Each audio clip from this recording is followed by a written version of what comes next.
Okay. What is your expectation of His Excellency John Dramani Mahama today in terms of unifying the country in his inaugural speech? I want to say good morning to all Ghanaians and viewers. I believe that His Excellency appreciates the gravity of the work in front of him.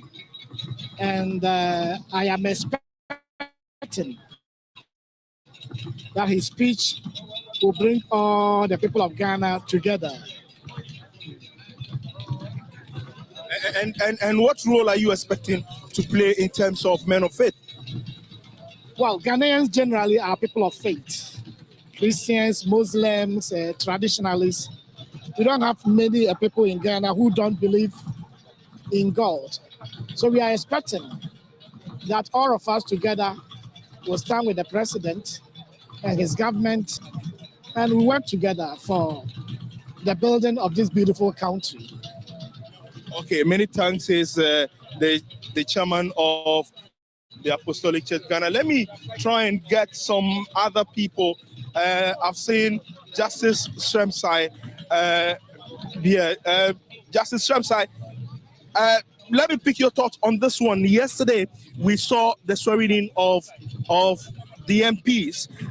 Even those who were injuncted, we saw them being sworn in. Were you surprised?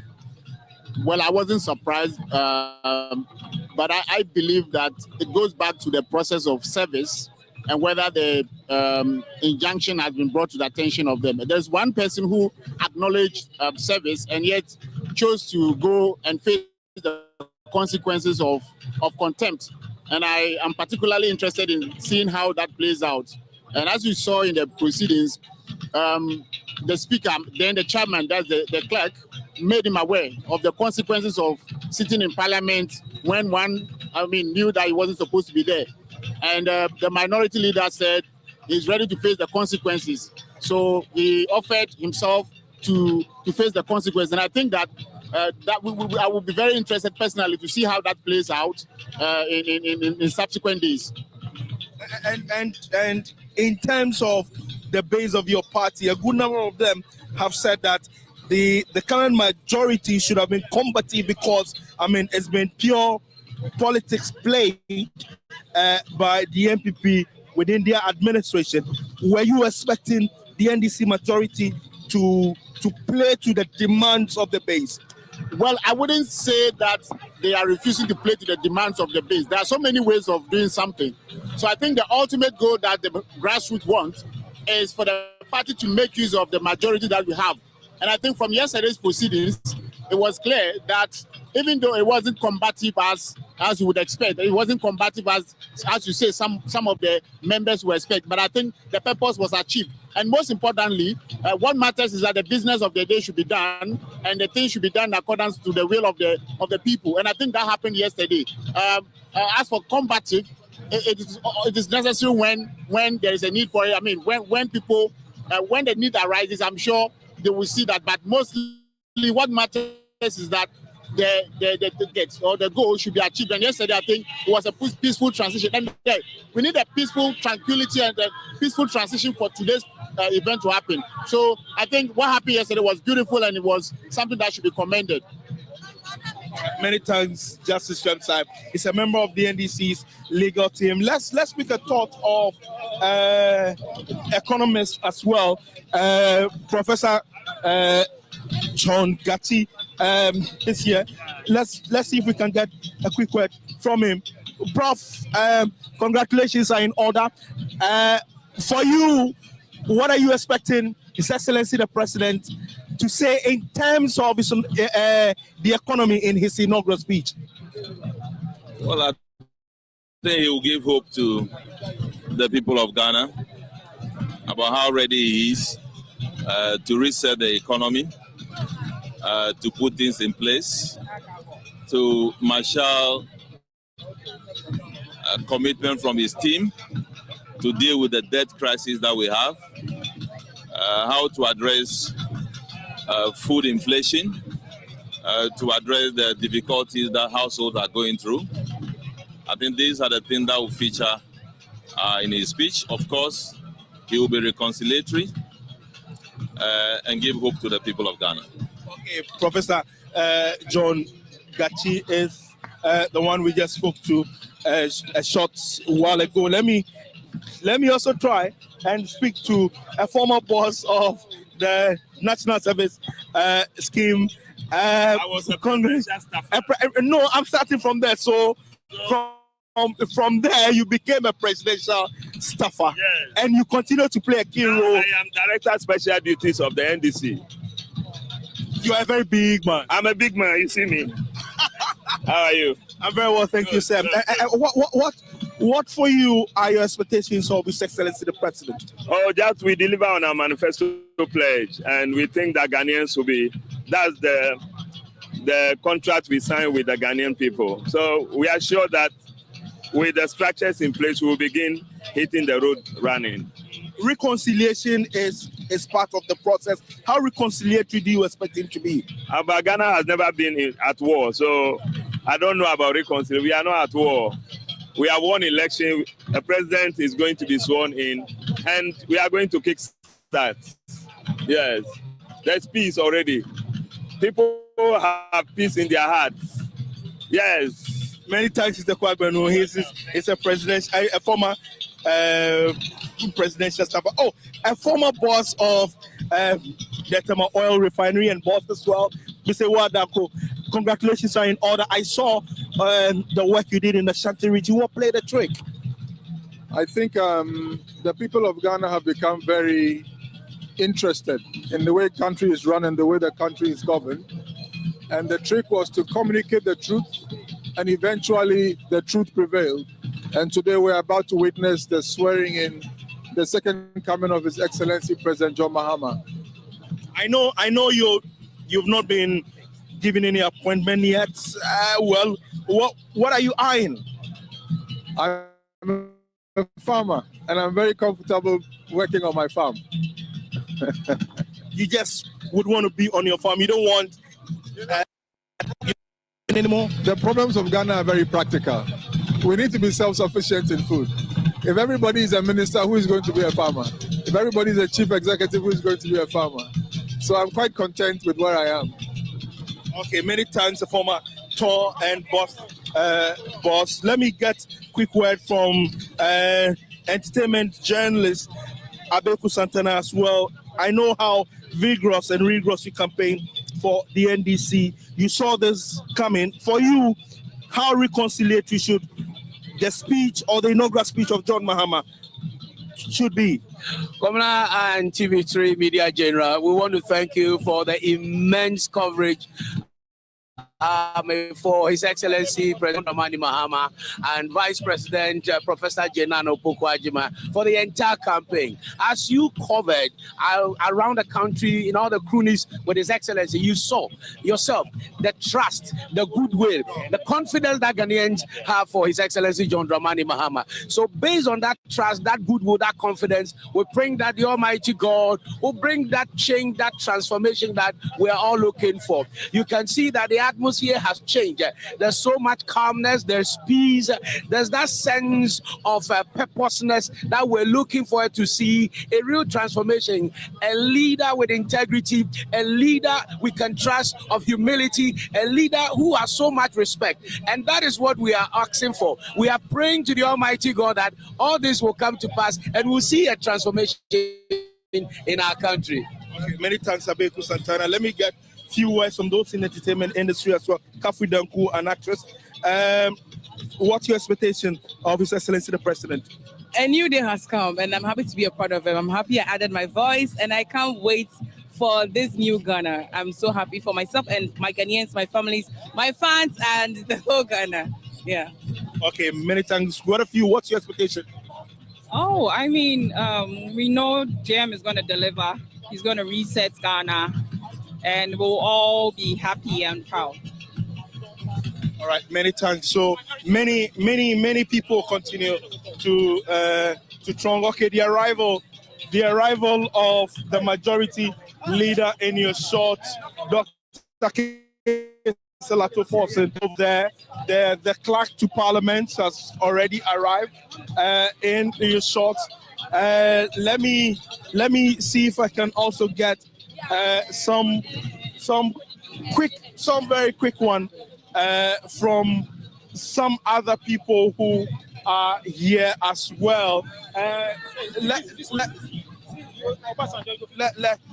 The former head of state of Nigeria, good luck, Jonathan. Sir, you're live on TV. Okay, his aide. Good luck, Jonathan's aides do not want him to speak in his shot over there. Let's see if we can get a few more supporters there. The regional chairman of the NDC. Let me start from the Western North Regional Chairman. Today is the day you've been well expecting, isn't it? Yes, we've been expecting these days. In fact, these days should have come about a month ago. When you say a month ago, how do you mean? Constitutionally, today should have been today. Yes, I'm just joking. Honestly speaking, after the election, some of us were eager for this day to come. So we are very, very happy. We are here to support the inauguration, and everybody here is happy. We are happy. I'm sure my people are watching me, and honestly speaking, everybody who is watching me from Western North is happy, very happy.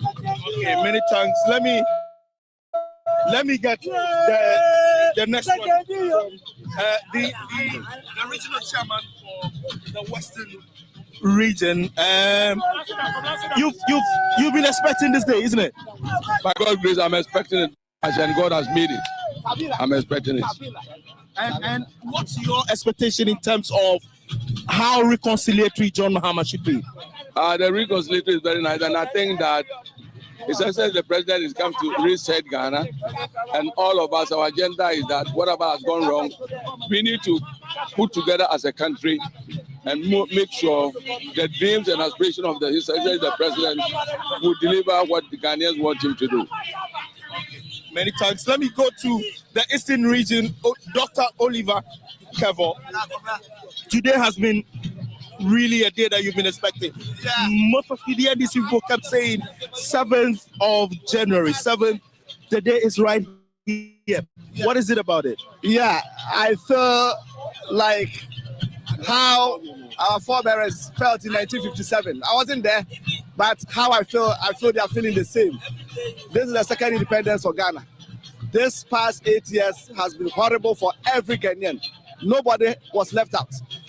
The rich, the poor, the middle income, workers, unemployed, everybody was hard hit by the harsh government of this MPP administration.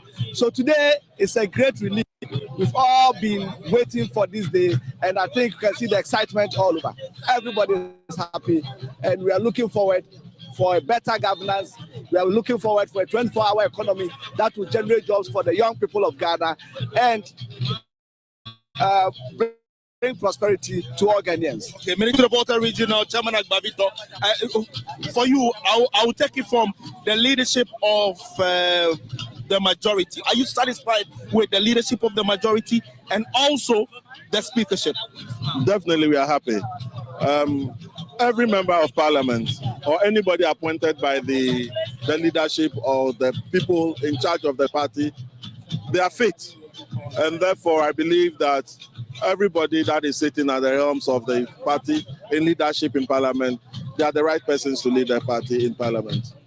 Okay, many thanks, Chairman Agbavito. Let me go to the OT regional chairman as well. Firebrand today has been one that you've been really expecting, is it? Yeah, I'm expecting it. We are all happy and we are ready for battle. And so we are around.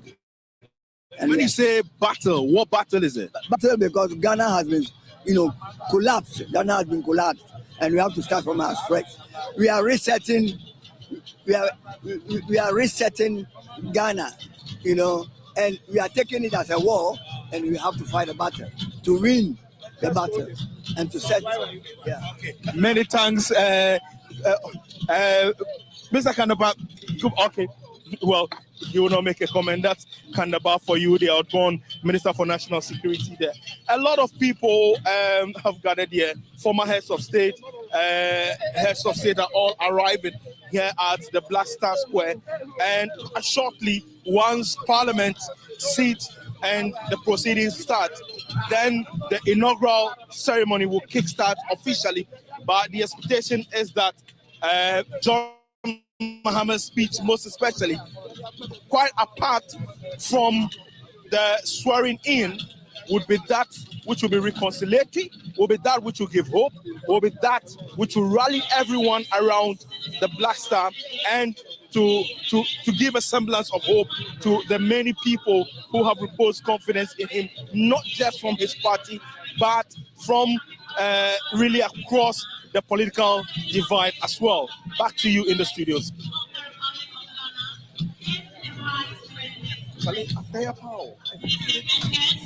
Giving us, Komla Kuche giving us a vivid description of how people feel, a number of representatives cutting across from those who have been appointed, Minta Kando already, and then also the Gamanche.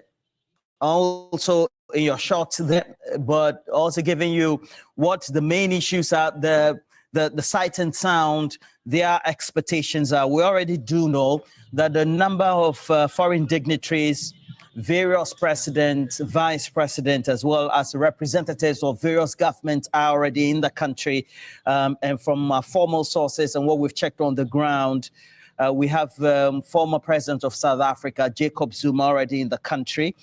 And the US, through Joe Biden, the president, and the administration, they've sent a delegation as well. Virginia Palmer is leading that, but also from the US itself, Shalanda Young, who is the officer in charge of the US office for budgeting as well. The mayor of Los Angeles is part of that delegation.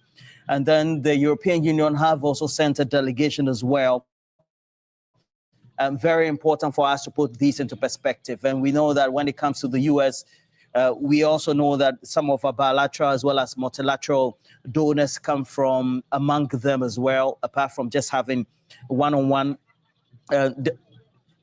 discussions as well. So, but for Belgium, they have the foreign minister, Bernard Quintin, who has been designated by the leader of the country to be at this event. Very important for us to put that into perspective. In Africa, I also have already reiterated the presence. We've already seen the pictures, live coverage for his arrival at the Kotoka International Airport. That is the president of the Federal Republic of Nigeria, President Tinubu, and then also from Kenya, William Ruto, the president of Kenya, is expected on the grounds as well. So an array of dignitaries from across various subcontinents, the continent of Africa, elsewhere, just to make sure that they are able to spice up this event. We're told that hundreds, if not thousands of people from across the country have been given invitation and to also be here. Former president of Nigeria, Goodluck Jonathan, and then also the current president, all of them walking in tandem, representing the Federal Republic of Nigeria. And within the ECOWAS sub-region or the West African sub-region, Nigeria is one of our main allies because they are among the few English-speaking countries, apart from Sierra Leone, Liberia, those who speak English right here. Of course, parts of Cameroon also speak English, but mainly dominated by the Francophones in West Africa, but also speaks to the greater expectation of Ghana. Since we began the Fourth Republic, Ghana has become the beacon of hope. And you take a look at what the Afro Barometer reports, being the surveys that are conducted continent-wide across the continent of Africa. You'll find that Ghana and the democracy, apart from just witnessing some issues of reduction in fundamental issues of free speech, etc., over the last couple of years, is widely respected across the continent. And then when we go to the greater part of the world on the global stage, among the community of nations, Ghana getting a lot of accolades. We have a bigger relationship now with Xi Jinping's China, with their Belt and Road Initiative, where we have a great relationship with them. You'll find that they've become one of our main creditors. And so when we're doing the external debt restructuring, China with that component of close to $2 billion were one of the key partners that we needed to agree the terms with, apart from the Paris Club, as well as those concessionary agreements we have with the World Bank and the other Bretton Woods institutions. And then you find that the arrival and then the presence of some of those personalities are critical. And Kobe Mensah-Prof, one of the biggest economies in the world, I don't even have to say the US, the state of California, Los Angeles is in there. Even Los Angeles in itself as a city is a big economy.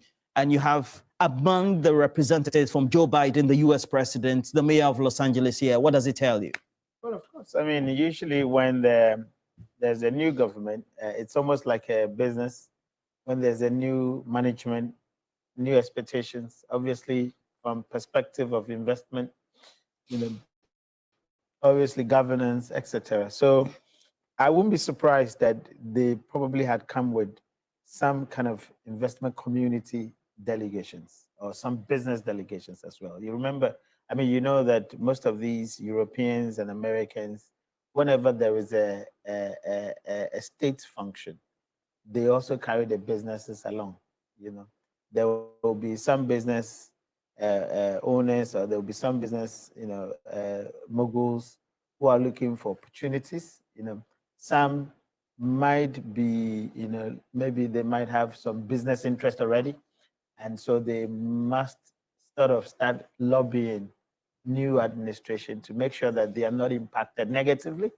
And so I won't be surprised that there will be some business delegation alongside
talking about strong institutions that need to have, and the build-up, great presence of Kufuor, especially in relation to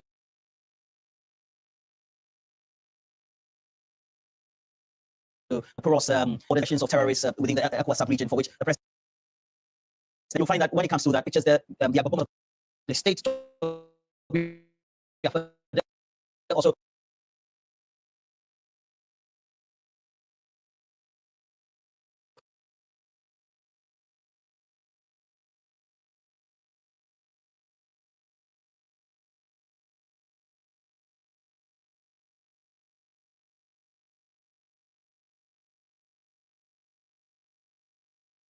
arriving in his official vehicle. And, again,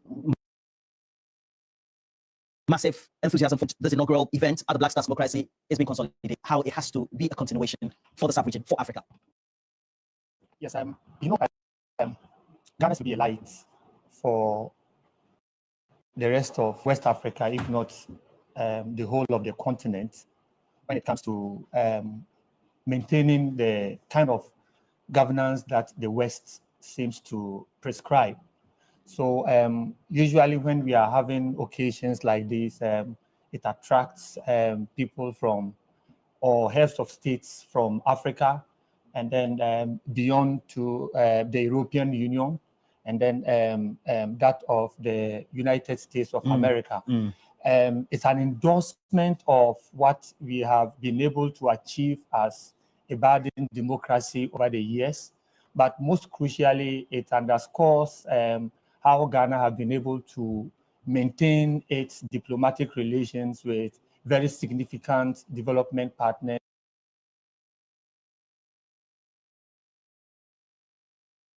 and then other African countries. So it's when it is buzzing like this, and your introduction this morning, you said it is almost unprecedented the number of states and other diplomats who have confirmed to attend this occasion. It's just a testament of how we have been able to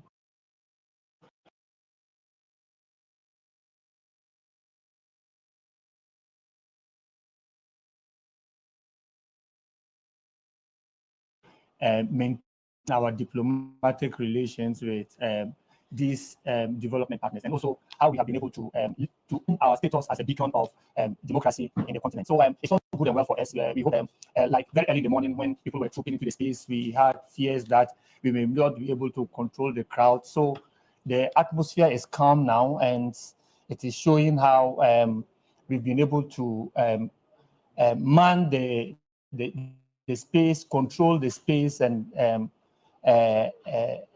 I am thrilled by the number of people who have subscribed to this occasion. All right, yes. And so live pictures from the Blaster Square. If you are watching right here on TV3, you know that we're streaming across social media, YouTube, Facebook, share the stream. What do you make of this presidential inauguration already underway? You're listening to us live, 3FM 92.7. Security topmost, a number of the delegates also arriving in a formal bus, just also being shepherded by security. You'll find that when the delegations arrive, depending on whether they are representing various heads of government, among others, you also find in their mix the chiefs and the various traditional leaders of our country who also intersperse this live coverage we're giving to you. TV3 3FM live coverage, live from the Blaster Square. It is the presidential inauguration of John Dramani Mahama, second time coming alongside his vice presidential candidate or vice president-elect, Professor Nana Jane Opoku-Agyeman. And as you know, since 1993, we've done this to make sure that the Fourth Republic has been a beacon of hope, not only for Ghana, but for the rest of the continent. And since then, apart from President Jerry John Rawlings, we've had John Ejekom Kufuor from 2001, subsequently Professor Evans Atta Mills post-2009. Then we had also John Dramani Mahama and Dankwa Akufo-Addo, the return again as we're witnessing the swearing ceremony or inauguration of John Dramani Mahama. And look, and earlier on I talked about the discussions that President Nana Dankwa Akufo-Addo has had with the various leaders across the continent, but more so even with the US, etc.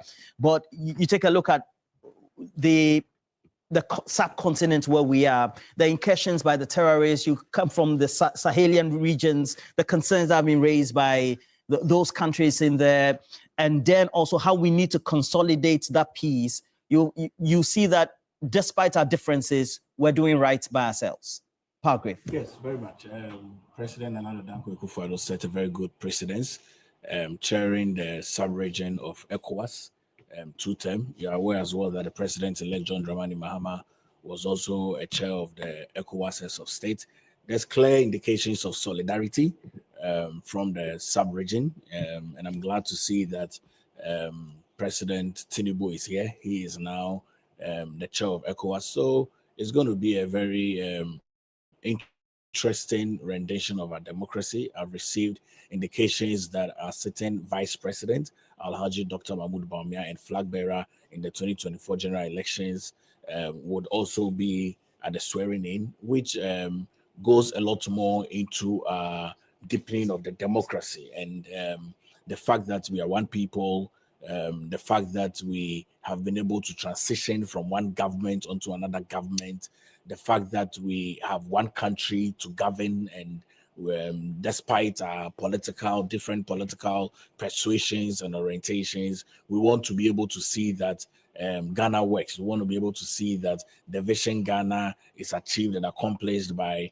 everyone that is so given the opportunity. And His Excellency John Dramani Mahama hasn't got a lot of time to waste. He has to hit the ground running almost immediately. Prof was talking about the 24-hour economy. We are aware that it does work in other countries. My simple definition that I gave to the 24-hour economy is that John Dramani Mahama hasn't got a lot of time, so he has to work 3 times to be able to achieve what he has to achieve. And so for me, after we lost our election, I needed to now prepare myself into the reset agenda of the incoming government. And in recent times, I've been studying the NDC manifesto because we want to be able to keep to full prove and test all the things that they mentioned in the manifesto and the promises that were made. All right, so a lot more dignitaries arriving on the ground, and Komla Kluche will give us all those updates, and it's now.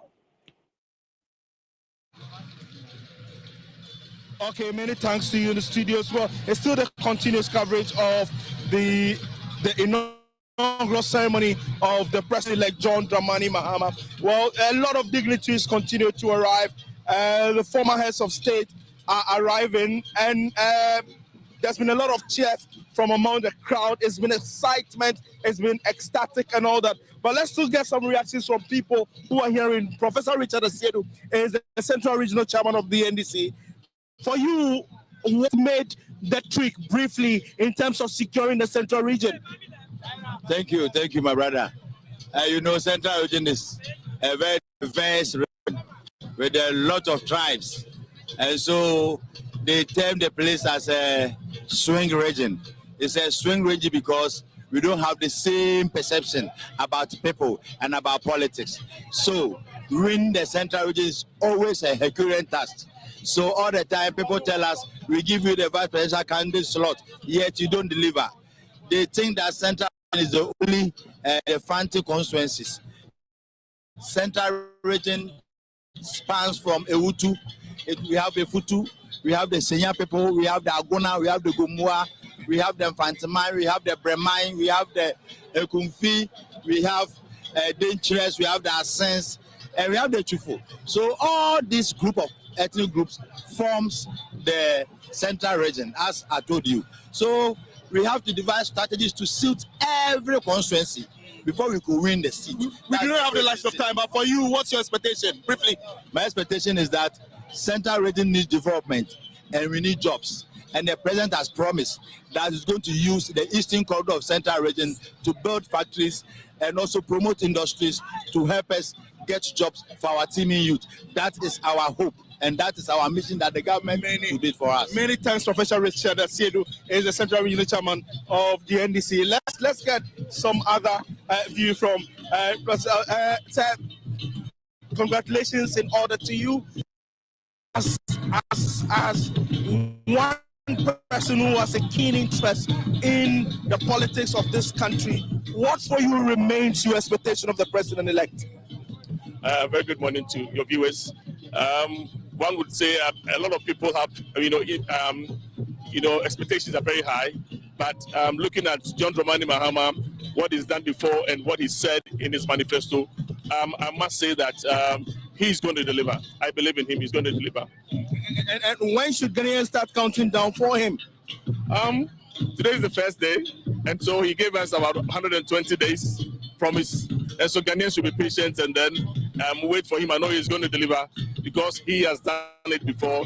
This is not the first time he is going to sit on this seat. He's said it before. And so when he says it, they should believe in him.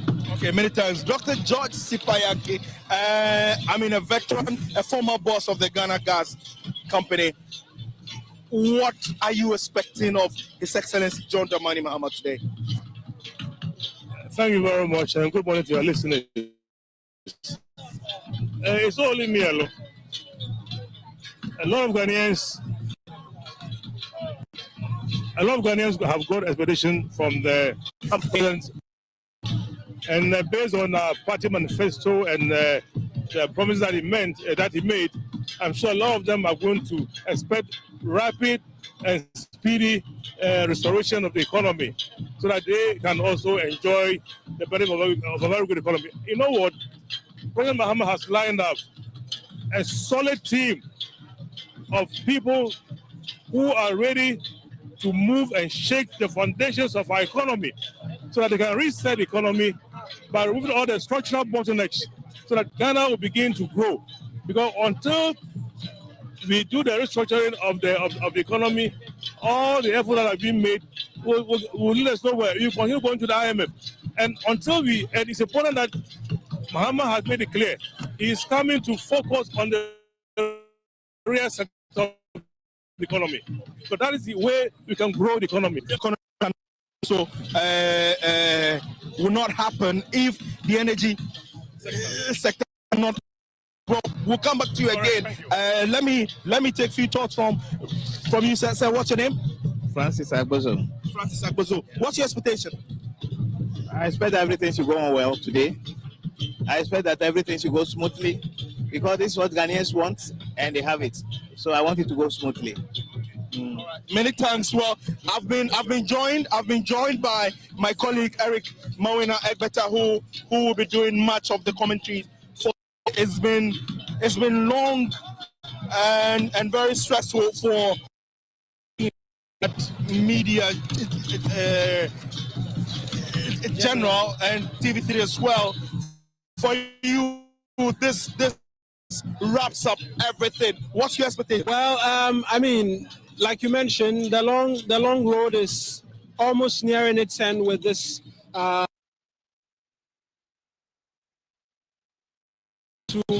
And the anticipation continuing to build up.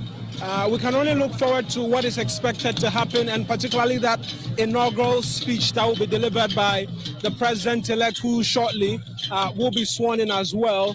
That really will herald what his intentions are. It's been a long drawn battle for him up until this point.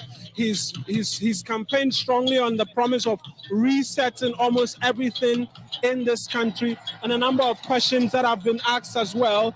We cannot tell really what's making the crowd. Yeah, we cannot see, because I mean a good number of people have been told that if you are inside the cordoned off area, you cannot see what is happening. But those who are in the popular stand, quote unquote, they are really enjoying what those who are arriving and all that. We cannot see it, we don't know. Absolutely, but we know that the former president, John Agyekum Kufuor, has arrived.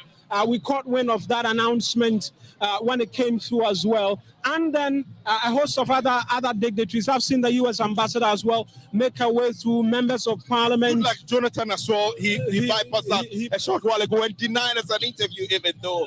Well, so, I mean, a host of dignitaries expected to be here. We've been hearing from even speak at the sheer number of individuals who are deciding to be a part, heads of state from the West African sub-region, and then other parts of the continent, and then the rest of the world, perhaps should be a sign for many who are watching from their homes that perhaps the good tides may be returning to the good people of Ghana. But again, I make the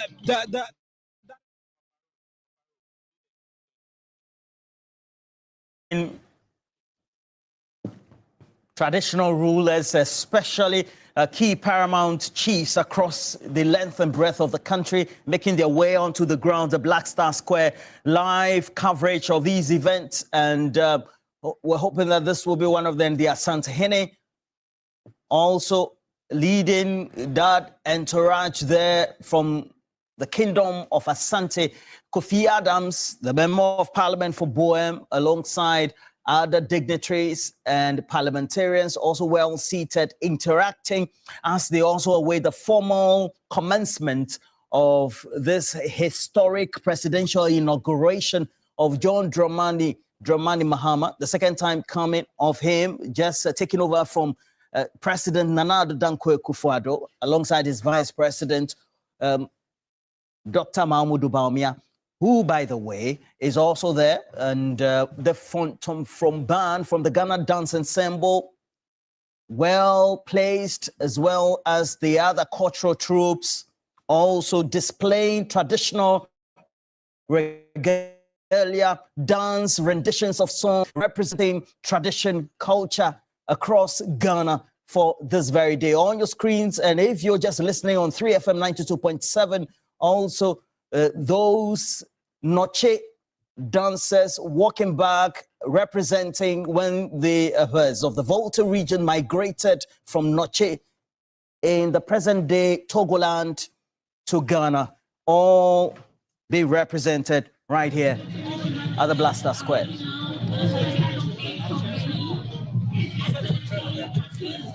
Remember this coverage, we as a team, myself, Pakwesi, Nashoko, will be wrapping up, and then we have the next team also coming in, the fire chief officer also, as well as other officers of the Ghana National Fire Service seated. The Ghana National Fire Service also seated closely by leading officers of the police administration led by the IGP, as well as DCOP Yohonu. More importantly, other dignitaries from other African countries coming in. I can see President Ruto, William Ruto of Kenya, just having gotten down from his official vehicle for this auspicious event.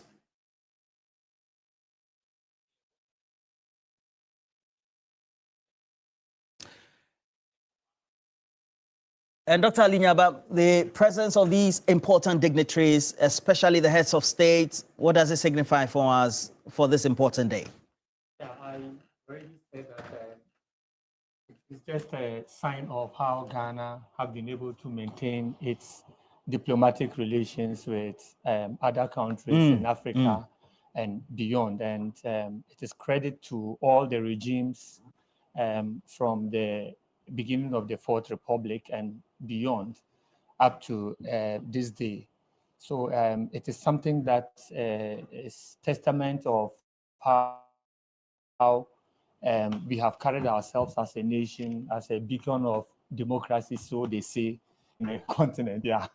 So it's something that we all enjoy as a country. If we had reached a point where we are having an important occasion like this and nobody around us seems to show enthusiasm by attending, and then other partners outside of Africa, like the USA and Europe, are not paying attention to what we are doing, then we should be worried about how we have carried ourselves as a nation, both in terms of diplomatic relations with other countries and the benefits thereof.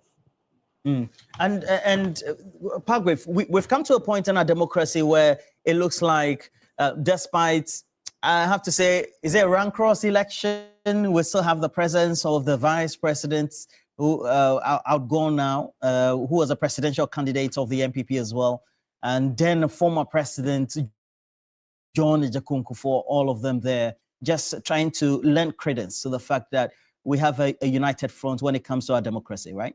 It's a lot more solidarity. And for me, I must really commend the former president, John Ejakunku, who is a statesman for this country, and also commend the outgoing vice president, Alhaji Dr. Mahmoud Bawumia, together with the wife, the second lady, and to state that it's important that when we are done with our partisan political campaigning and trying to use that as a vehicle to come into a national office, when all of that is done, we are one people. And just to state that I'm glad that John Dramani Mahama is being given the support, because he didn't give this support in years past. You recall he didn't attend the swearing in of Nana Addo Dankwa Akufo-Addo in the 2021 swearing in. He didn't congratulate Nana Addo Dankwa Akufo-Addo. I mean, but all of that is gone into history. But we should learn from these. These are statesman that rallies the rank and file of the grassroots. I mean, when the grassroots sees this level of commandery, and I've always stated that we have a lot of peace amongst ourselves at a very higher echelon. So as politicians, you will see that I would exchange pleasantries with my opposite political person, MPP, NDC, CPP, and the likes. But if that does not trickle down to the grassroots, then we have a lot of admiration to go to. And I'm glad that this is happening. And so it clearly tells you that the rank and file of the New Patriotic Party is congratulating the president-elect, John Dramani Mahama, and the first female vice president, Professor Jane Nana Opoku-Agyeman. And we should all learn from this in the future. If you lose an election and you have to be part of it just for the nationalistic stake, I think that is critically very important. And as Dr. Palgrave Wachidankwa ends there, pomp and pageantry well represented in the short now. The Asantehene, his delegation, and also just representing why Ghana as a country, we have been able to unite across all fronts. But in certain times within elections, Professor Kobe mentioned, we take a look at sometimes some of those rank cross periods, we seem to think that the peace is just so thin, just on the other side. I mean, the democracy is an adversarial game. Yeah. You know, it's a battle of ideas. And nowhere would you find democracy that you wouldn't find that kind of, so to speak, the rancorous, you know, moment. Obviously, immediately the decision is made, everybody goes back to the table, and then we judge your, you know, going forward to govern the country. So it is part of the, you know, the entire, what do you call, processes. You know, you have to debate, you know, in a manner that can win you the power, all right? And that actually brings tensions. But we should also be reflective of our structure, the social structure of this country, which obviously had contributed, you know, to the kind of democracy, the kind of environment that, don't forget, not every country participates in a very heated democratic practices and still keep the country, you know, intact. There are countries that have gone through the democratic path, but they end up fighting, you know, in terms of proper fighting. I mean, not this kind of choices of words, etc., but throwing blows and ending up, you know, splitting the country in a manner that is not, you know, expected of a democratic country. Don't forget, you know, just in Cote d'Ivoire, recent memories tell us how, you know, politics, you know, in the name of democratic, you know, engagement, actually, you know, brought a very beautiful country to that level that we've never had before. I mean, I lived in Cote d'Ivoire sometime, and I loved the way it was. Just to later on see that the country was intact. You wouldn't want to, you know, see that. But you see, traditional structures are very important. Our social structures are very important. The other time,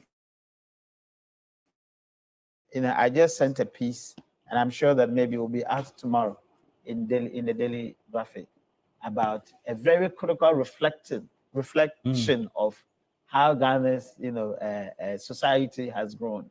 And I was making references to the emergence of, you know, charismatic and Pentecostalism. All right, my argument. Okay. All right. Thank you very much, Dr. Ali Nyaba, as well as Dr.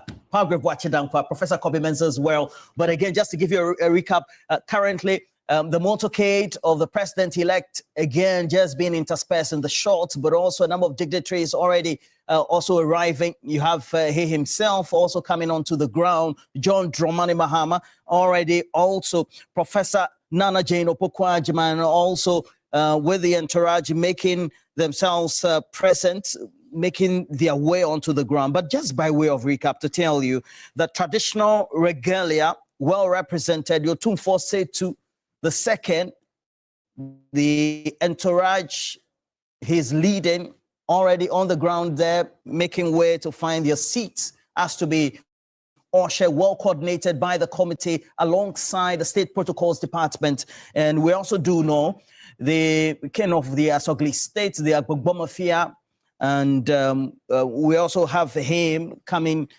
in there. That's Togbi Afede, and we also have the Gamanche, King Taki Churu the second, also in there alongside the president of the National House of Chiefs, Ojiao Hoyau JB. Now, apart from that, we have, as announced, a number of dignitaries who have come in, various heads of states, also representing their various presidents and governments across not only the continent, but also the world, all there. And President William Ruto, we just told you some few minutes ago, has already presented himself, arrived safely. And then Jacob Zuma, former president South Africa, right here in Ghana. Alongside, we have the various heads of the various security services, not only the Ghana Armed Forces, the Ghana Police Service, the Ghana National Fire Service, and all of them ready on the team who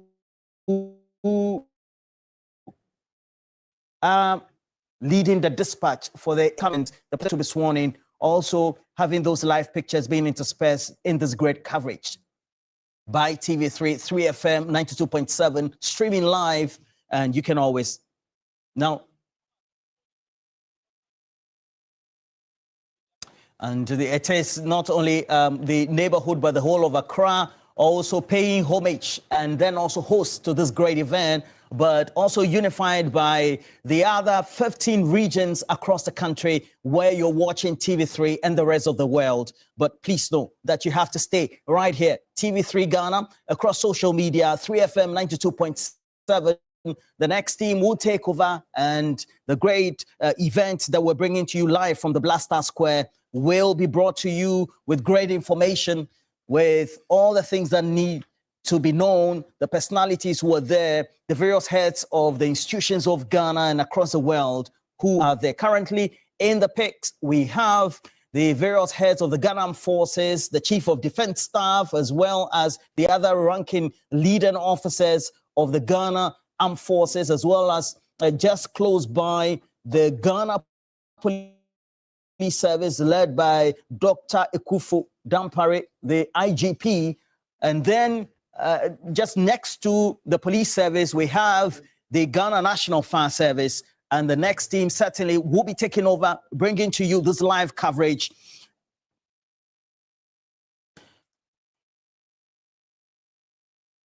This live coverage from TV3, and then we also are informing you about all that you need to do by sharing our stream. Let us know what you think about this event. Blaster Square is where the main event is taking place, the presidential inauguration of John Dramani Mahama. So far, the Ghana Dance Ensemble have been giving to the attendees as well as viewers great renditions through their big phantom from drums, and giving renditions of music. Also, we have big cultural troops, not only from the Ghana Dance Ensemble, but also various cultural groupings who also are making display of a number of activities. So far, we've had some interactions. Komla Kluche, Armstrong, all other grounds giving to you vivid picture live with the dignitaries as well as the various heads from across the continent, not only presidents, but also those from the various parliaments of the continent, others also representing their various governments, and this is a sight to behold. The Ghana Police Service, the State Protocol Department, the National Security, making sure today is secured and well served to make sure that the security of state, the democracy for the Fourth Republic is well consolidated, well represented through this historic event. So far, a number of dignitaries in the 21 heads of state, vice presidents, representing also various parliaments across the African continent and the world, all right here.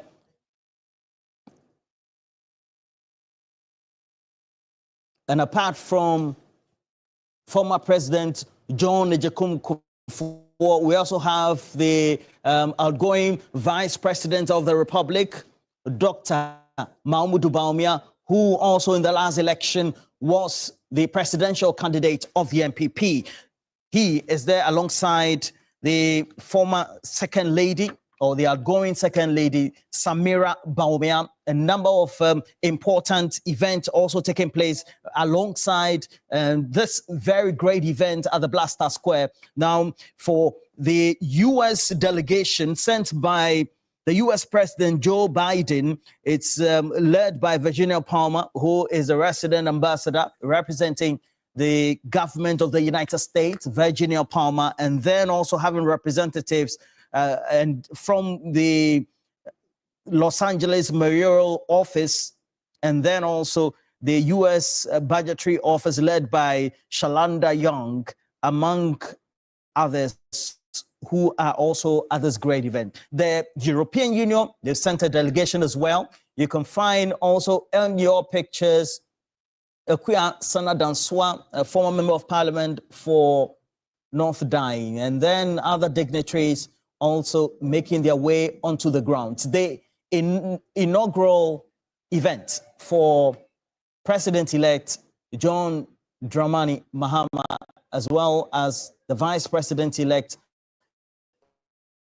Professor Nana Jane Opoku-Agyeman. Just in case you're watching either on streams of 3FM 92.7, as you're also listening, or also watching right here on TV3, please make sure you share the various heads of the security services also there, just making sure that the right things are done, marching through. Also very historic and important, President outgoing as he would be, Nana Addo Dankwa Akufo-Addo, having some interactions on his seat, as well as where he's seated on the dais with a number of dignitaries.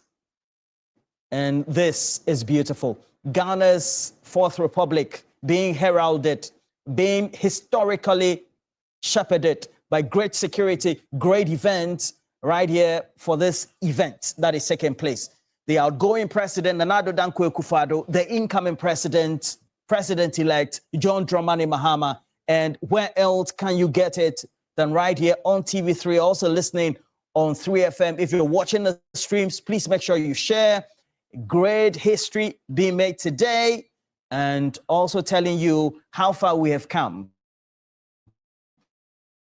Since 1992, following the ushering in of the 1992 Constitution as promulgated, and again put together by the Consultative Assembly, we've had since 1993, great history made with the first president of the Fourth Republic, who had transitioned from being chairman of the Provisional National Defense Council, the PNDC, to be the presidential candidate of the NDC, to be elected and then sworn in as president, Flight Lieutenant Jerry John Rawlings, and subsequently John Ejekum Kufuor, the 10 of the millennium, the year 2000, winning that election, sworn into office January 7, 2001, succeeded by Professor John Evans Atta Mills, again January 7, 2009, and then subsequently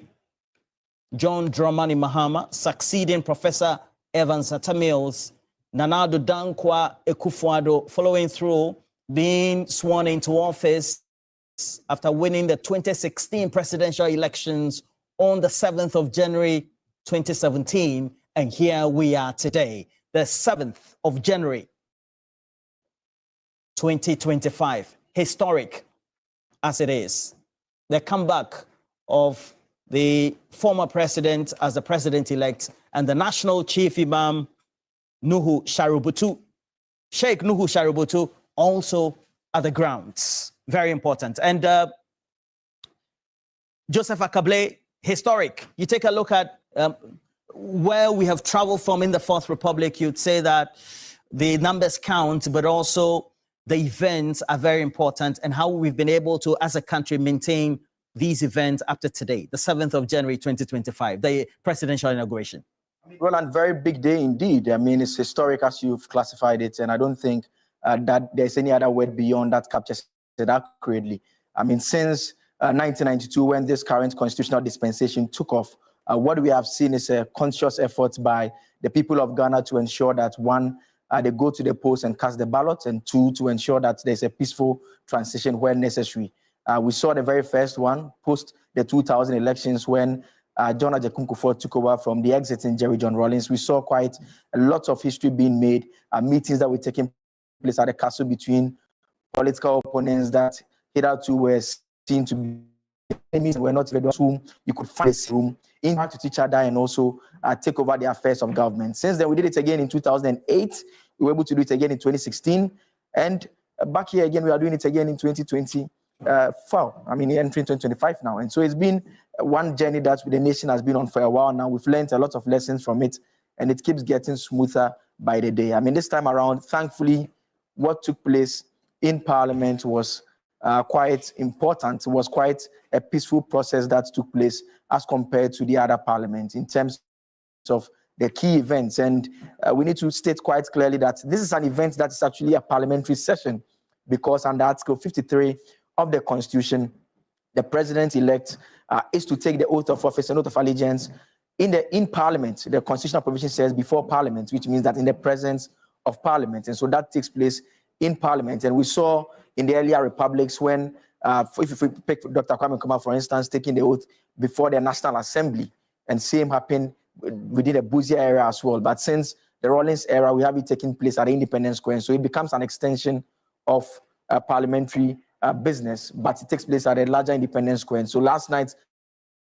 and early morning, those who trained what was taking place in the Chamber of Parliament live on TV3 as part of our coverage, you recall that when they had finished with the election of the Speaker and that of the first and second Deputy Speaker, the Speaker of Parliament did indicate that he was adjourning proceedings to the Independence Square. And so that is the continuous session of Parliament that will be taking place this morning, where the President-elect, John Dramani Mahama, and the Vice President-elect, Professor Nana Opoku-Agyeman, will be taking their oath of office and will be formally taking over. The argument has always been made that, look, between when the election of the Speaker takes place and when the swearing in of the President takes place, there are those who have made the point that there's a bit of a constitutional gap of sorts. I mean, in that within a couple of hours, we do not have a president because the tenure of the exiting president would have lapsed. Fortunately for Parliament, immediately it lapsed just within about an hour or two. The House is able to get its Speaker in place if there's no crisis. And that is how come the previous Parliament, when that transition was taking place and there were disagreements and there were back and forth among the members, there was a concern that, look, what will happen? Because it will mean that the House potentially will wake up in the morning and there will not be any Parliament, there will not be any executive. We'll just have a judiciary in place headed by the Chief Justice. But I mean, fortunately, it is just for a couple of hours. The House rose sometime around almost 3 to 4 a.m. there. And now we have the session that is taking place now. We expect that, look, between now and let's say some couple of hours time, we expect the session to take off. It's now 10 a.m. So we still do not have a president in place, but a couple of hours time, we expect that swearing to take place for the president-elect to take office. You had also make the point that in the interim, who takes over? Number 3, or which other number? I mean, we've heard Abam Gbaben describe himself as such. And so it's a very important national event that is taking place. From the pictures that we are bringing you from the Independence Square, we see an attempt to make the venue also look a bit different from how it looked in previous years. And so this time around, there's a bit of a covering which ordinarily didn't exist. We've seen also an attempt to try and limit the inner perimeter as much as possible so that there's more or less an identifiable space where you can have the parliamentary session taking place. And so that is also a very good thing that we've seen taking place there. Lots of dignitaries, not just from within the country, but beyond as well, the African continent, coming over to participate. I see Dr. Valerie Sawyer in your shot a couple of seconds ago. She has already been named as a senior presidential advisor on governance matters. In the previous administration, she was a deputy chief of staff. See a powerful man of God also behind her there. So it's a very big event. I mean, all those who matter in the country who can't make it or have been invited or have accreditation to be at that particular event are able to attend and witness what is happening at the Independence Square. The first time we are having a lot of first. I mean, I must say, we're going to have a first-time female vice president take the oath of office and take the office. I see former First Lady Rebecca Akufo-Addo, Her Excellency, immediate past, yes, immediate past, yes. And close by was the now former president, yes. Soon to be former president. Yes, I mean, I can bring let's wait for that. Martin and Kemini. So I'm joined by my colleagues, Martin Esiedu and Kemini Amano. Martin, your reflections so far? Yeah, I mean, it's been, first of all, kudos to the organizers. It's looked very, very well coordinated right from the onset when we saw the canopies going up, the laying of the green carpet. I think they are trying to represent the colors of the national flag as much as possible. And so the floor where most of the dignitaries will be walking on is green. And then you have the topmost part of the canopies being red, and then a few yellow patches around just to, trumpet the specific colors of the Black Stars, which has dominated a lot of African flags, if you pay particular attention. And many of them have been attributed to what the former president of the Republic, Dr. Kwame Nkrumah, started. So they thought that, I mean, there are some scholars who have said that the red, gold, green that runs through many of the African flags is as a result of the influence of Dr. Kwame Nkrumah on the continent, who we can also attribute the continental unity of a single Africa to. Dr. Kwame Nkrumah was actually strongly pushing that agenda of a united Africa based on those colors, etc. But as we speak, many people look very excited to be part of this momentous, segment of a growing democracy. And as of now, we are told that about 21 heads of states from different countries have shown interest. Many of them have arrived. I'm told that 2 or 3 more are yet to be picked up from the airport, and then they will come straight to the event grounds. And again, the organizers have clearly demarcated. So if you do not have accreditation or a certain type of accreditation, you can't just access any and everywhere. And so many of the locals or people around who would want to observe this are sat under the main shed that is at the Independence Square. Then the canopies and tents that have been built are for the special dignitaries and invited guests who will be filling up those places. And so on your screens now, you can see the members of the judiciary going to take their seats, filing to go take their seats. Again, the head of the judiciary, that is Her Ladyship Gertrude Tokonu, yesterday was in Parliament to swear in the Speaker. It was quite interesting, the developments in Parliament from last night. Many of them are also expected here to actually form a parliament. So the president can only be sworn in the presence of Parliament. So on these grounds, Parliament is expected to actually sit and start proceedings, and then it will be on the back of that the president will be sworn in. So just a reminder in terms of where we are with the event, the order of proceedings as has been made available from the organizers. It starts with all guests being seated. The members of the diplomatic corps, they are also seated as well. Then you have members of parliament seated. Then from there is the arrival of the former presidents, then arrival of invited heads of state. Then the next step becomes Her Ladyship, the Chief Justice and Justice of the Superior Court, enter the chamber and take their seats. And so that is where we are currently in terms of the event. And so from it's also safe to say that the event is about 21 minutes late, because based on the brochure, at 10 a.m. we should see the Right Honorable Speaker calling the House to order. We expect that to take place in a tad. And you were talking about, Martin, about the color coding, and the color coding is meant to also direct the dignitaries where they should sit. Right. We know that one of the yellow tents will be for the incoming First Lady and her family, the first family, so to speak. On the other hand, will be where the parliamentarians will also sit when the Speaker calls the House to order. We know that the other tents are also for the dignitaries, depending on where you're coming from, whether it's a mission or it's an embassy, so to speak. And so the color coding very much like the flag, but it's also specific to direct people where they will sit today. As they have already packed the place, you can see that. Listen, we are almost there with the new government. Once that swearing in takes place, it's a different era for this country. And when people talk about the history, the historic nature of the event, it's a lot of attention on the return of the former president. We don't talk a lot about the fact that there's also our very first female vice president. You're absolutely right. Because it's absolutely huge deal for this continent. It is. A continent where many women are emerging as leaders of the country. It's good to know that we are inching closer to that. We have our very first female vice president. Earlier in the year, Namibia had chosen its very first female president. And so it's good to know that we're here on the doorstep of doing the same thing for women in this country. And I think I agree with Kemini perfectly. It's a significant step in that a lot of the times when you are aiming for the roof and beyond. And now there's a certain level that you can look beyond now. You can't wake up and think that, look, I want to be the first female president. You know that is the level that you have to take us to. You know that the issue of the first female vice president is done and dusted. Indeed. We're going to have her in a couple of hours. And so it's a very significant step, and it should always be a shining example for a lot of young girls across the country. I don't know what, Alfred, you think of that, Alfred? Welcome to the party. Really, thank you guys. We always have this conversation about female representation in politics after the horse has bolted, really.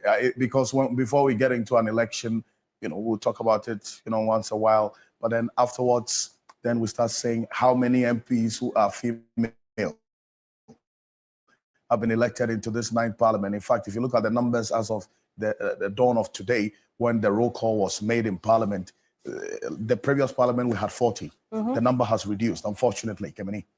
In this 9th parliament, even though there's an additional seat increasing the number of seats there to 276, the number of female representation or the female MPs in this 9th parliament has also reduced, and that's one thing that is not quite encouraging for us.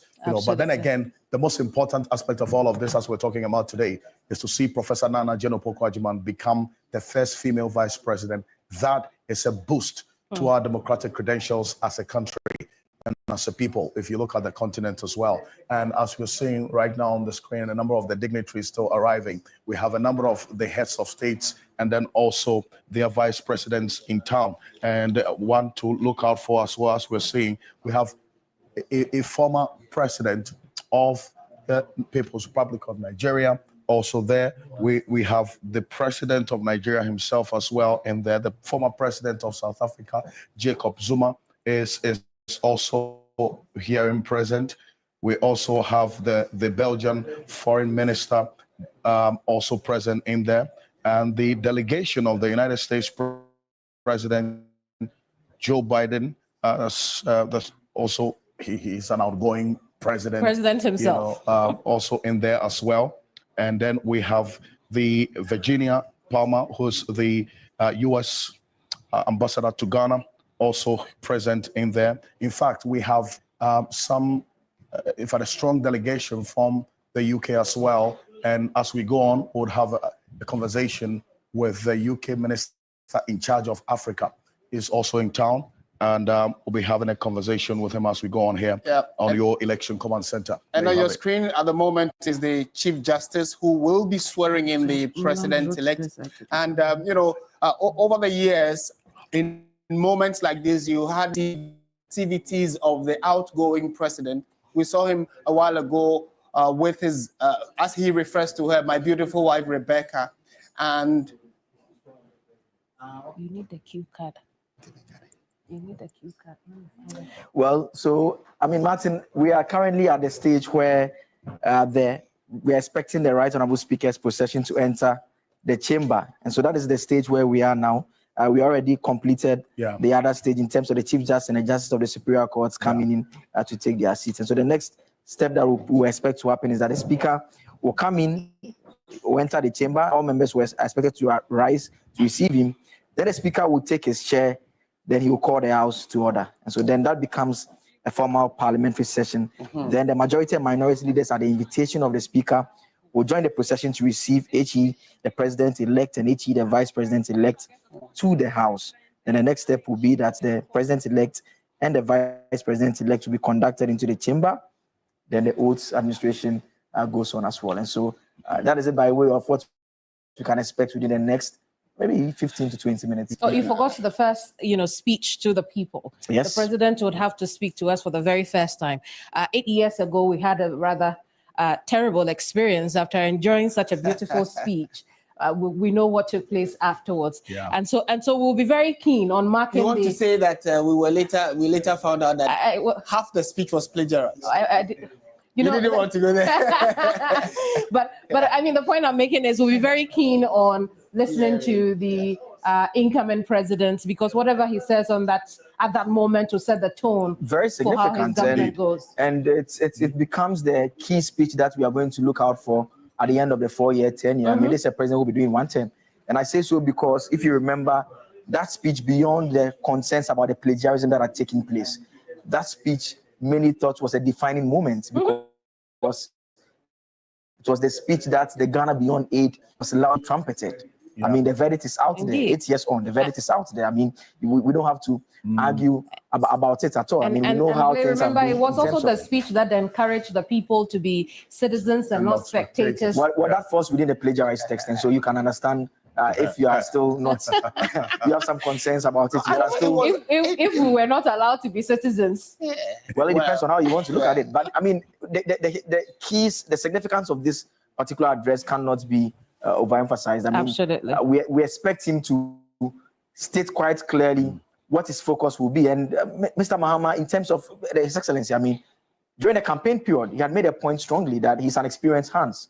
He's an experienced hands. He had been described by his political opponents as a second-hand driver. But the fact of the matter is that for the first time, we are going to have someone who is taking the oath, who has been president before. Mind you, he was at the presidency for 8 years, 4 as vice, 4 as president, then 8 years in opposition to see how Ghana has been managed, which in his opinion was mismanaged. He comes across with lots of experience. I'm not sure it's just in his opinion. So we have the verdict is out there, especially after the last. Let's just put it out. The Speaker of Parliament, right, Honorable Alban Sumana Kingsford-Bagwin, has just arrived at the Independence Square, where a parliamentary session is taking place right now. It's safe to say that he is the one going to preside over the parliamentary sitting today. Aside from the president-elect who's going to be sworn in today, he is the most important person at this gathering. If the speaker hadn't arrived, we still cannot proceed with this particular swearing-in ceremony. So with the arrival of the speaker, what you see there is the maize, and that has been set right before the speaker's seat. The maize is standing upright. What that means is that all is well and the session can take place. If the maize had been swung anywhere beyond the middle, then we would have an issue. Exactly. Because the positioning of the maize communicates a particular situation. So as we see it now, the maize is standing upright. What that means is that parliamentary business is set to take place. The Speaker of Parliament went round and beckoned on his deputies as well. As we do know, yesterday, in fact, the early hours of this morning, we had Bernard Ahiafo, who is the Akachi South Member of Parliament, sworn in as the first Deputy Speaker, and also the Member of Parliament in the Ashanti region, Fomena constituency specifically, Andrew Esiama Amoako, also sworn in as the second Deputy Speaker. In fact, he retained that particular position as second Deputy Speaker of Parliament from the 8th Parliament. He is the second Speaker of Parliament for this 9th Parliament as well. We're seeing as well Kofi Boachi, who was recently announced as part of the preparatory team for the Operation Recover All Loot Oral. He's also part of the security team as well. He has a lot to do in this administration. As a matter of fact, during the campaign as well, he was in charge of the security for the NDC in the Ashanti region. You see former National Security Coordinator Larry Bevlo-Lati as well in your shot.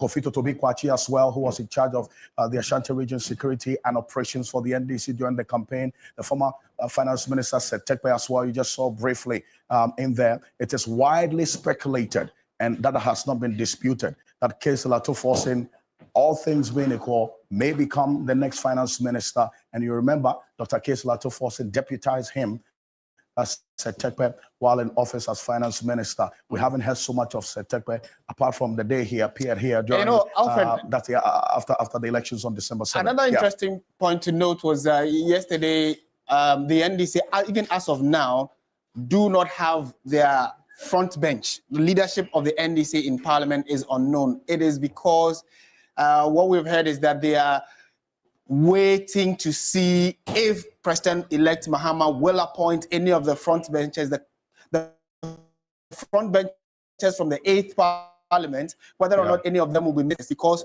you wouldn't want to put all your eggs in one basket and maybe become the leader of the majority in Parliament, only for the president to also say, well, I actually thought I wanted you for this particular ministerial position. So they are hanging on more or less, because Kesela Tuforsin, the current majority leader, is likely to be, like you indicated, if all things stay constant, likely to be the incoming finance minister. Yesterday we were having a conversation and we're making a point that if you were in his shoes, would you want to take the risk and have new leaders constituted and wait to see what happens? And what if you don't get any position as being expected? Then what happens then? I'm sure at this level, there is a certain certainty. There's a certain certainty of where they will lean towards. And it's also good to see former President John Agyekum Kufuor holding the Ghana flag. Some people are saying he seems rather more excited about the fact that the John Dramani Mahama and the NDC are going to be managing the affairs of the country, at least for the next 4 years. Why is that? Because he's smiling. He had his own issues with the outgoing government. They have serious issues with the MPP. And even in terms of the incoming government, you recall when he had endorsed Dr. Baumia in the build-up. Yes. One of, if I could describe him as his protege of sorts. Yes. Absolutely. That was that interview that some 2 journalists had with him. A number of people thought that one that didn't really work according to plan, and he thought that he really descended into the background of that kind of politics that then drew him into the arena of insults, and he was really berated for what he did during that particular period. But it's also instructive to note as well that he still remains a key figure in the NPP.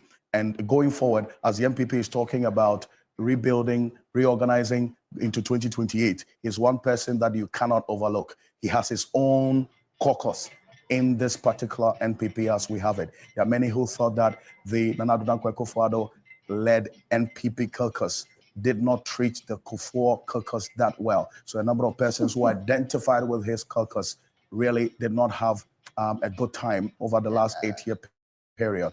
With Nana Addo Dankwa Akufo-Addo at the helm of affairs. You heard Boakye Akwasua, the former energy minister, in that statement that he released. He says that there is this mindset that the party had been hijacked by one person who was behaving more like a Caesar. And so they need to seize their party back. Now, we'll see how things will play out in the coming days. Operation Recover Our Party, really. Just a bit of information on the arrangement at the square. Yoko Kemini was talking about the colors. And so we understand that the red branded canopy is for the judiciary invited guests, includes outgoing ministers, party executives, and the diplomatic corps. And in terms of the green branded canopy, special envoys, invited presidents, former presidents, and governors.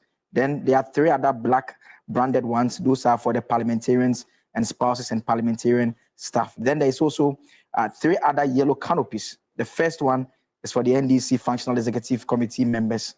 The second is for the former Vice President of Ghana and their spouses. And the middle yellow canopy is for the President-elect and Vice President-elect, the CJ, and the Speaker. And in front of that yellow canopy as an extended platform is for the Clerk and Marshal of Parliament. And so as and when those parts of the venue become available, would connect to you and recap on who are the individuals who are supposed to take that part of the venue. So arriving now is Julius Madabio, who is the president of Sierra Leone. He is one of many presidents and heads of state who are expected to grace this all-important occasion.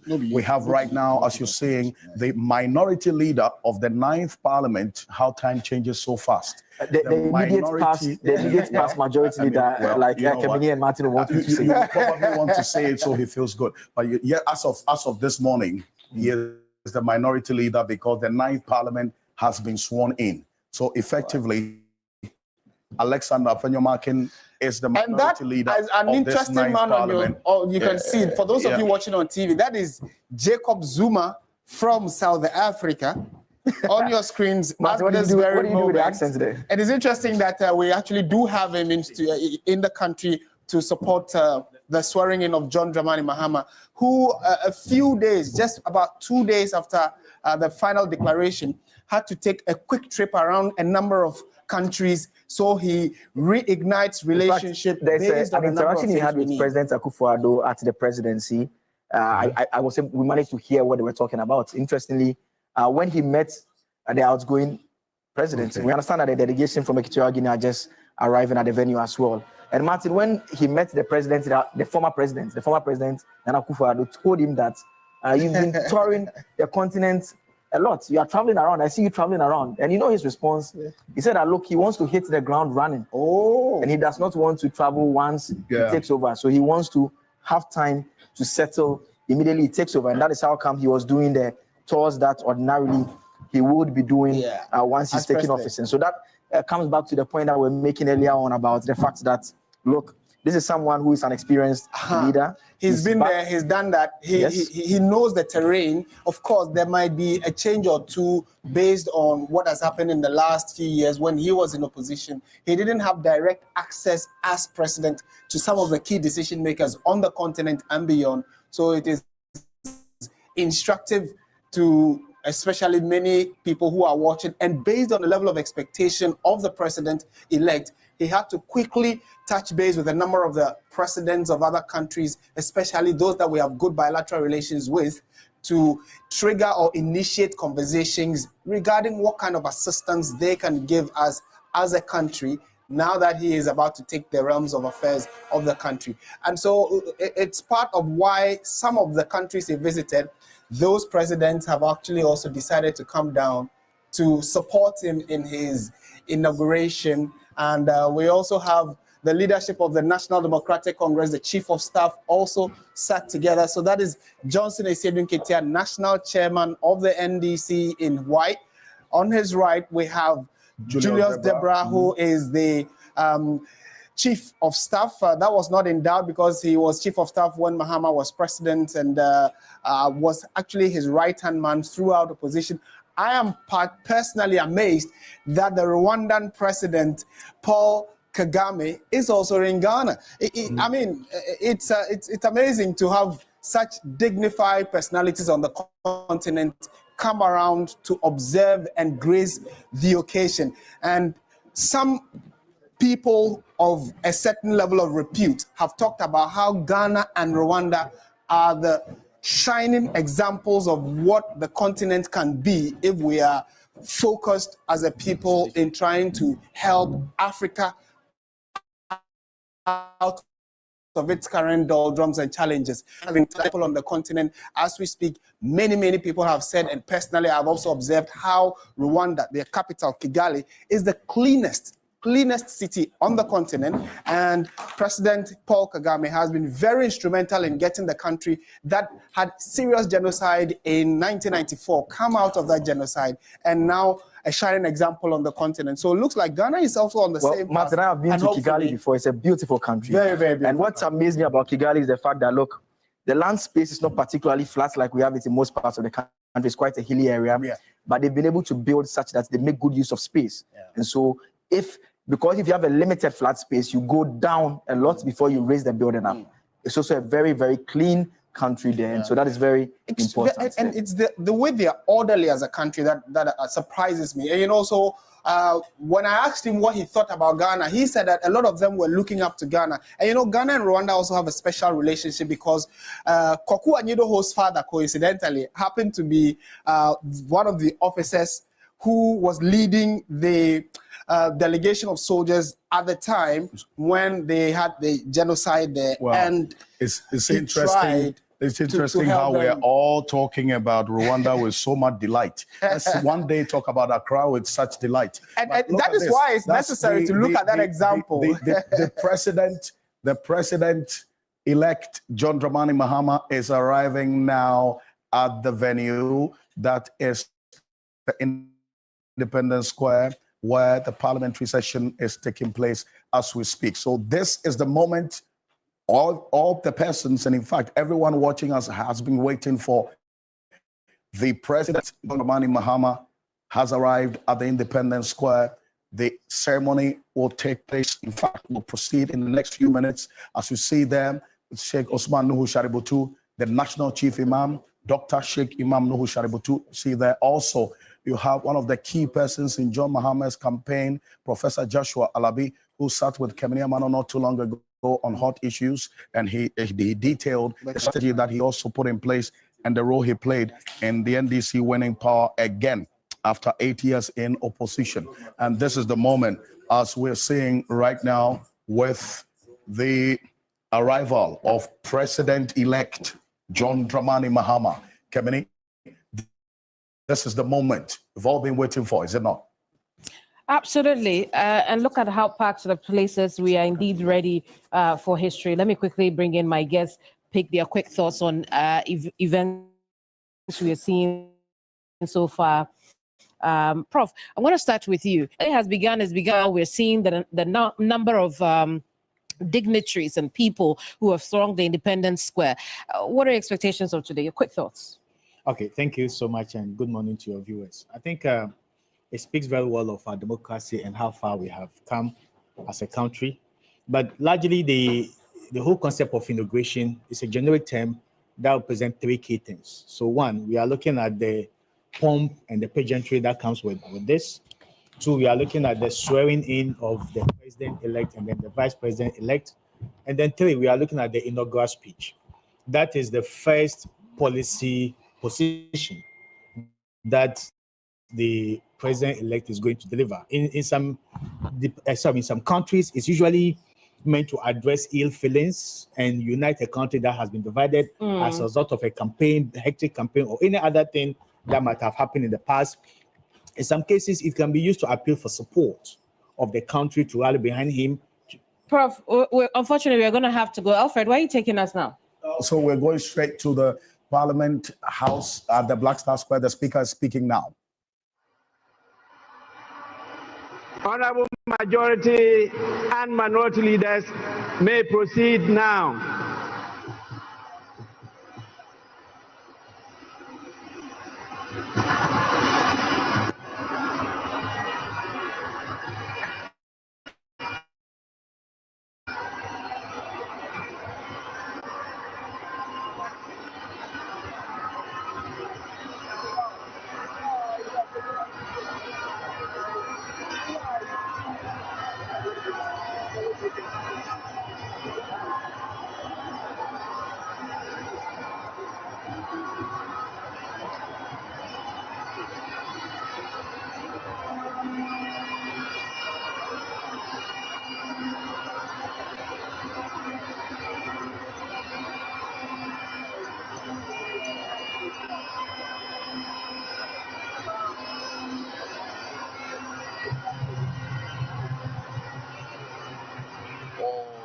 Accompany the Speaker of Parliament to welcome the President-elect.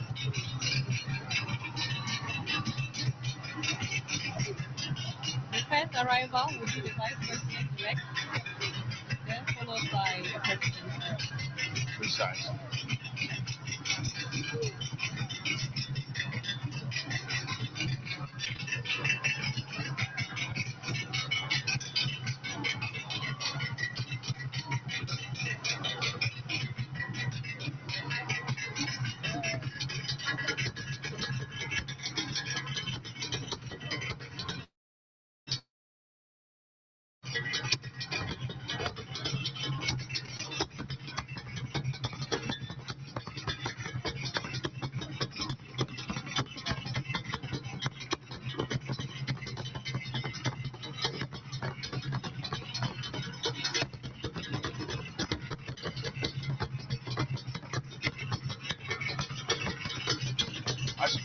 on your screen are these giant quantum from drums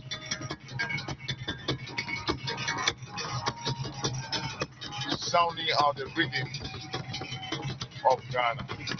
And now we have on our screen the police mounted squadron escorting, I believe, the vice president-elect to the ground. The crowd is ecstatic. The noise here is deafening, but it is all for happiness and for joy. We are witnessing a momentous occasion. Ghana having its first female vice president.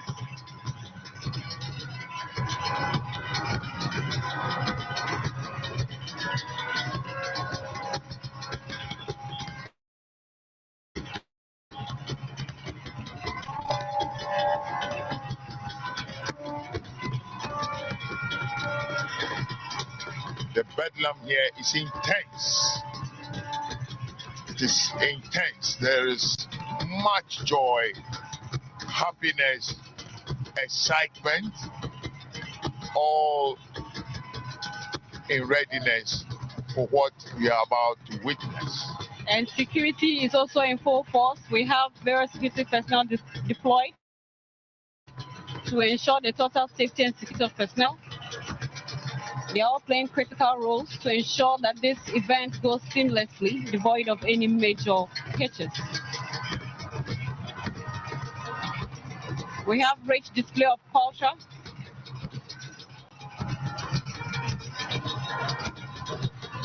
I believe that is... And that is DSP Mary Agamba. She's in charge of the police mounted. Invited guests leading. Arriving now is the president-elect of the Republic of Ghana, His Excellency John Dramani Mahama.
Your Excellencies, distinguished invited guests, arriving now is the President-elect, John Dramani Mahama.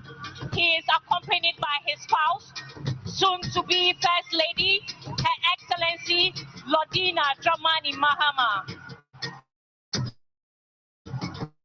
Shall we all wave our flags to welcome him?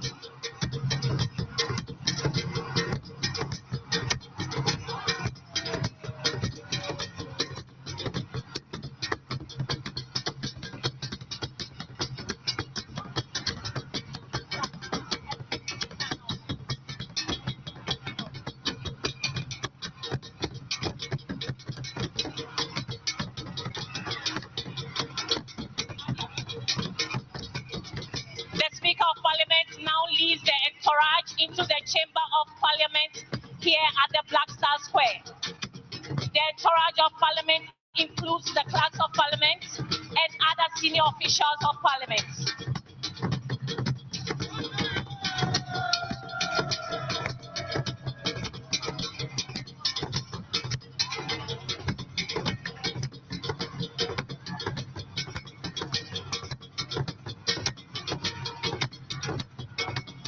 As I mentioned earlier, we will soon enter the Chamber of Parliament, and so the Speaker of Parliament will shortly take over. Shall we please rise as they process into the chamber?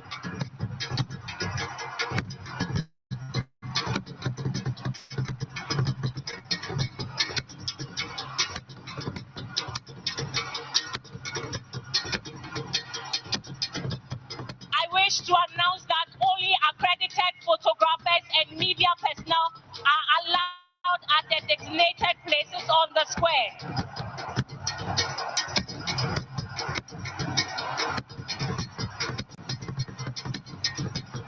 Please, if you are not authorized to be on the square, kindly move back.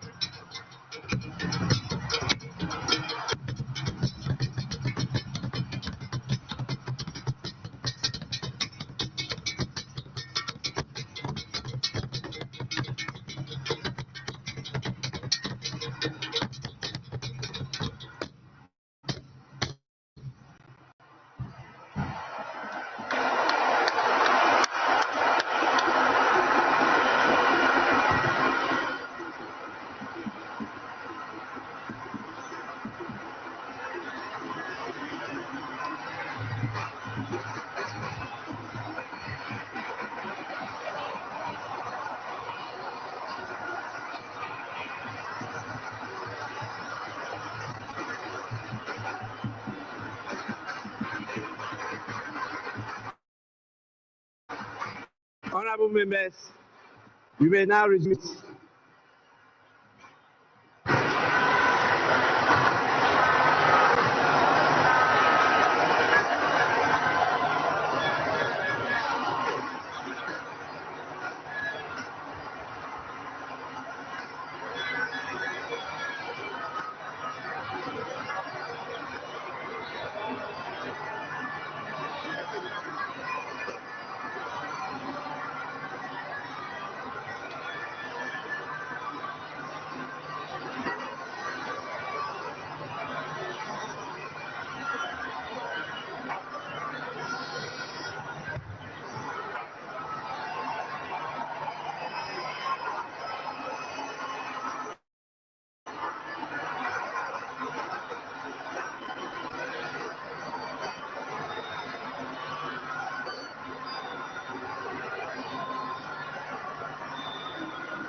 Honorable members,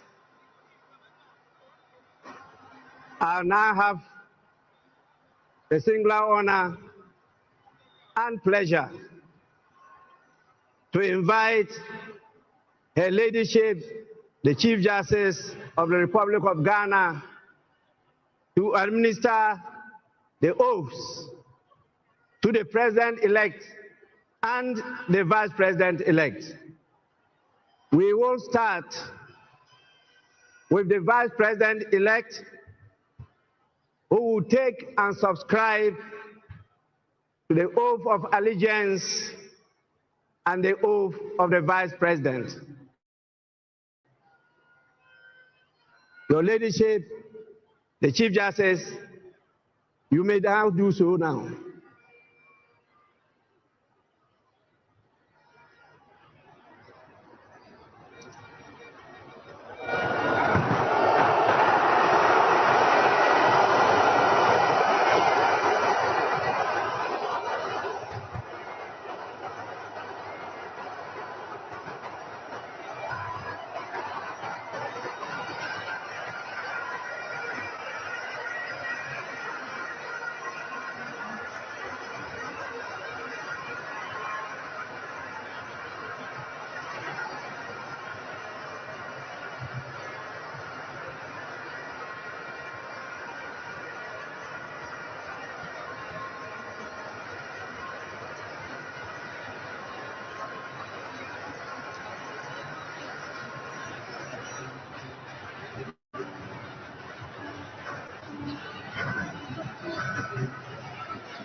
Your Excellency, first the oath of allegiance. Kindly say after me. I, Professor Nana Jane Oboko Ajiman, Do in the name of the Almighty God swear. Do in the name of the Almighty God swear. That I will bear true faith and allegiance. That I will bear true faith and allegiance. To the Republic of Ghana. To the Republic of Ghana. As by law established. As by law established. That I will uphold. That I will uphold. The sovereignty and integrity of Ghana. The sovereignty and integrity of Ghana. And that I will preserve. And that I will preserve. Protect. And defend. The Constitution. The Constitution. Of the Republic of Ghana. Of the Republic of Ghana. So help me God. So help me.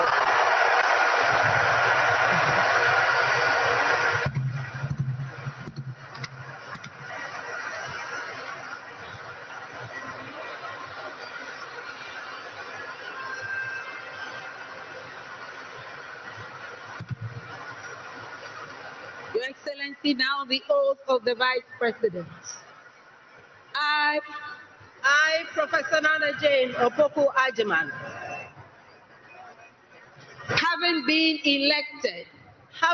elected to the office of Vice President of the Republic of Ghana, to the office of Vice President of the Republic of Ghana, do in the name of the Almighty God swear. Do in the name of the Almighty God swear. That I will be faithful. That I will be faithful and true to the Republic of Ghana. To the Republic of Ghana. That I will at all times. That I will at all times preserve, protect, and defend the Constitution of the Republic of Ghana. The Constitution of the Republic of Ghana. And I dedicate myself and well-being of the people of the Republic of Ghana. Of the people of the Republic of Ghana. And to do right. To all manner of persons. To all manner of persons. I further solemnly swear that should I at any time break this oath of office, I shall submit myself to the laws of the Republic of Ghana, and suffer the penalty for it. So help me God. So help me God. Congratulations, Madam Vice President. Thank you. Lift your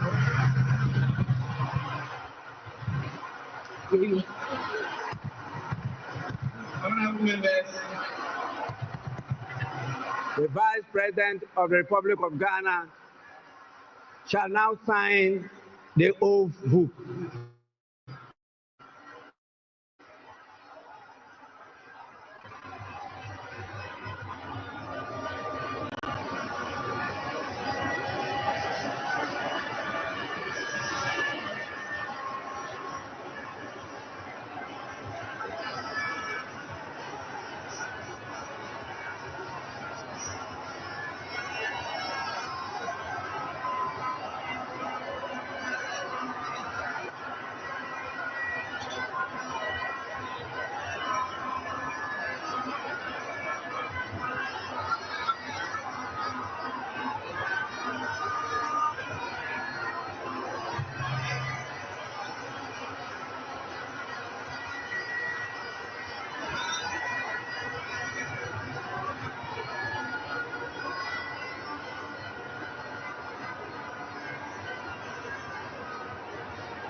Yeah.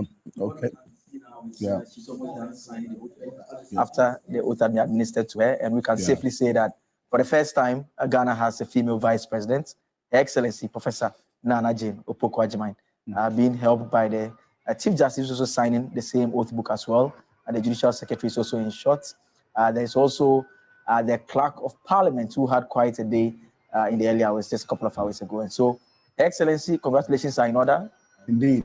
And you saw, I think the Chief Justice leadership that we took on is more elated than the Vice President as we speak, because she was just smiling, and when she was administering the oath of office of the Vice President, she was just, her joy was evident. The joy was evident, absolutely. This is... Immediately after the elections, when she spoke to the gathering, to thank the people that, for voting for them. Remember that she wasn't well. She was wearing a mask. So this is the first time we're seeing her outside of that event. And she's looking very well. The very point healthy. about the ceiling thing we were talking about earlier, and get we talk on her leadership will understand that, because once Georgina Wood came in, we had to fire Kufu. Then Nina came in between, then she also came in. And so that kind of gives the idea that she's taking a seat for the very first time. And if I'm not mistaken, you could also tell from Chief Justice's voice when she was saying congratulations, Madam Vice the President. Point of the joy. Absolutely, she seemed to have been proud, for the fact that, this is our very first female Vice President. Absolutely. And history has been made. And look at how gorgeous, majestic she looks in that seat. Oh, goodness. It's so beautiful. The very first female Vice President. Absolutely. Your Excellency, you may now proceed to do so.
Your Excellency, kindly say after me, this is the oath of allegiance.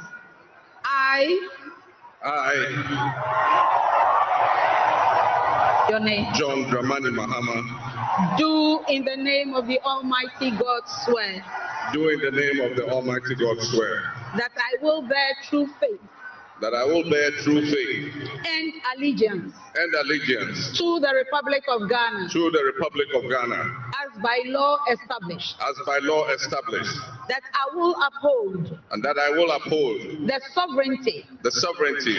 And integrity. And integrity. Of Ghana. Of Ghana. And that I will preserve. And that I will preserve. Protect. And defend. And defend. The Constitution. The Constitution. Of the Republic of Ghana. Of the Republic of Ghana. So help me God. So help me God.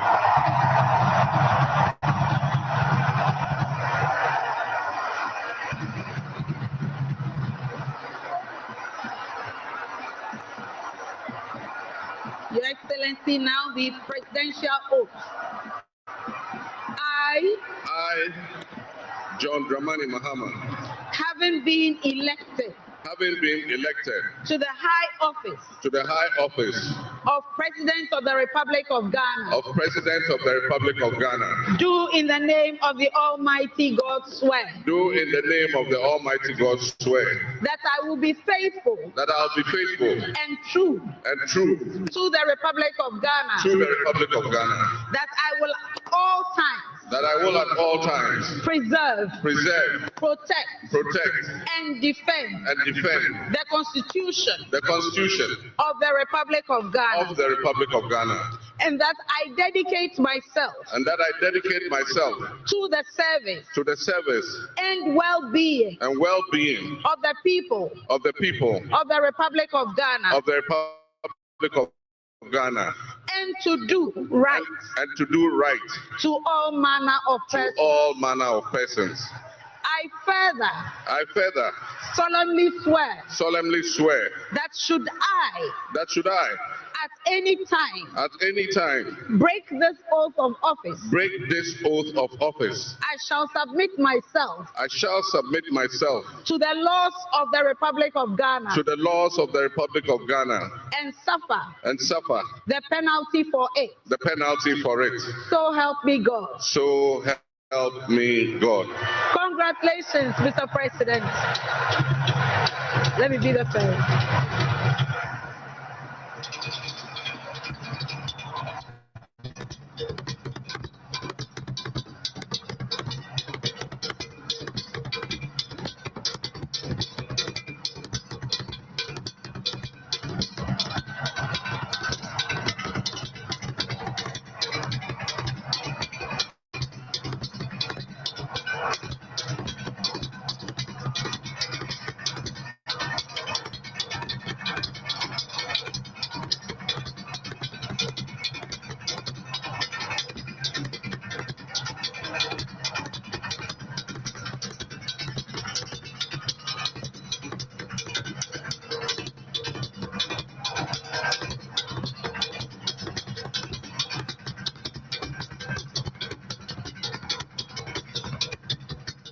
What is happening now is that he's signing the oath book. That is what is happening now. In the earlier moments, we saw the president-elect take the oath and subscribe to the oath of allegiance and presidential oath. Then he will sign the oath book, which he's doing now. Once he's done, the national anthem will take place, and there will be a 21-gun salute to herald John Dramani Mahama taking over officially as president of the Republic of Ghana. Also, the Right Honorable Speaker will then invite the president to deliver his inaugural address. So that is the address that came in earlier. You mentioned is going to speak to the Ghanaian people and, in fact, the entire world as the president of the Republic of Ghana for the second time. Indeed. And that is the first in our history as a people. And a lot of talk already has started about his outfit today. In fact, if you look down into history, the late Jerry John Rawlings was sworn in. On that day he was sworn in, he had kente with the white inner. And then also he repeated the same attire in 1996. In 2000, John Ejekum Kufuor, when he was being sworn in, also had kente, but without any inner. Because the Evers wear the white inner, but the Ashantis do not wear anything. They show you their muscle and how tough they are. So John Ejekum Kufuor had kente without an inner. Fast forward to the late John Evans Mills, he had kente as well, but with an inner, because the Fantis also dressed the same way. Then John Dramani Mahama, in fact, his first stint, this is not how he dressed. No. Right? And that's the point that you were making earlier.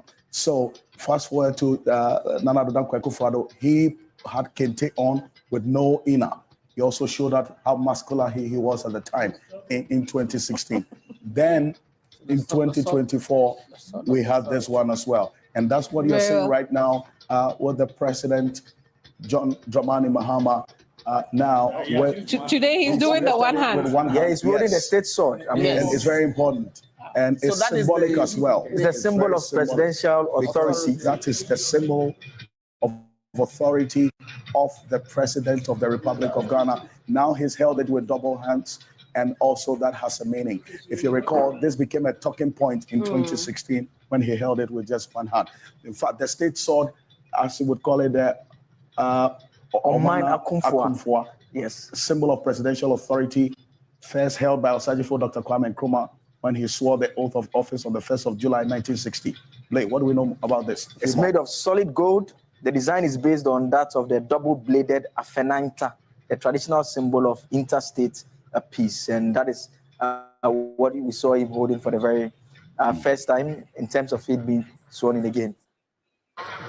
So the president is actually exchanging pleasantries with the very core individuals he'll be working with closely. So first, his wife, Lordina Mahama, and then also the chief of staff, whom he shook hands with, and the deputy as well. So he's moving towards he just crossed the maze of parliament. Ordinarily, maybe everybody bows before the maze of parliament, but he's just walked past it. Martin, I can tell you where he's heading. He's heading to the seat of state.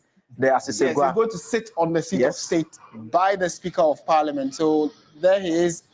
Again, you can see exchanging pleasantries with the Speaker of Parliament, his Vice President, Professor Jane, and the Chief Justice.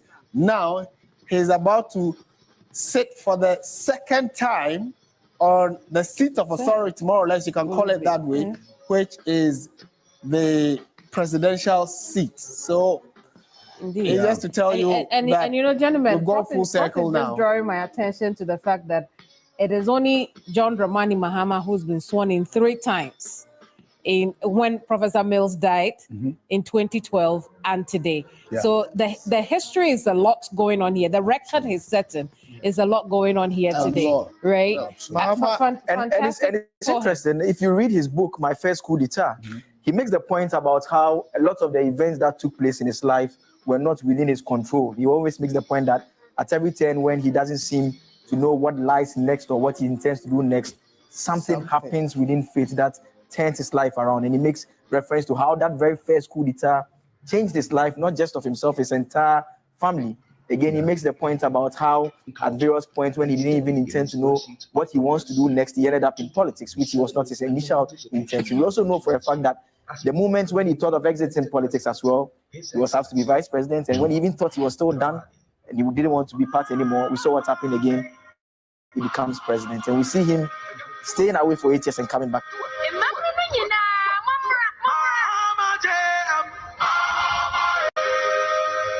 A true nation builder, committed to forging a brighter future for all Ghanaians.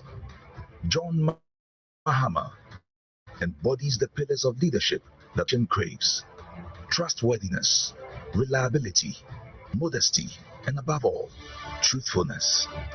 From the moment he stepped into the political arena, John Mahama has demonstrated an unwavering commitment to the people of Ghana.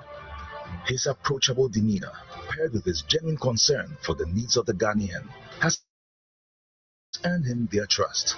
A true mentor for any leader aiming to guide a nation through challenging times. What I really like about JDM is his humility. The man is simply so down to earth, it's unbelievable. He's so humble, it's unbelievable. I really like that about him. Your mama osronyame, odonyame, osronyame, openi pasem, okita kumapa. Mihuna se mihuni ni abema. Oyo bi so a onyiye nipam. We are kolao, we are openi, we are pepenu, we are trivio, we are be out, try to be out fibia, your mama tawase.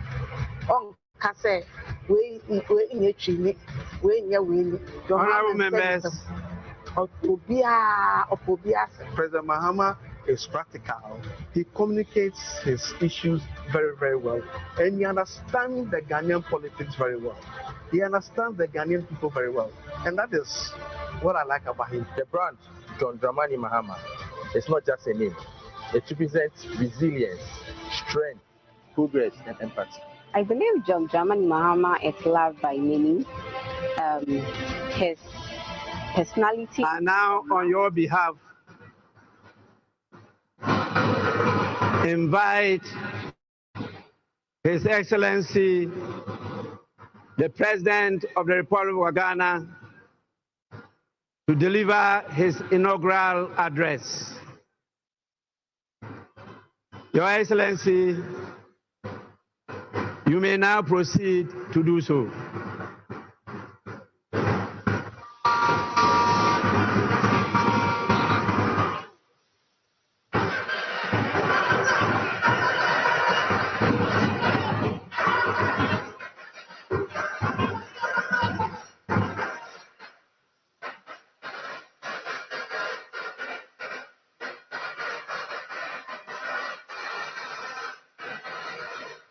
Hold it.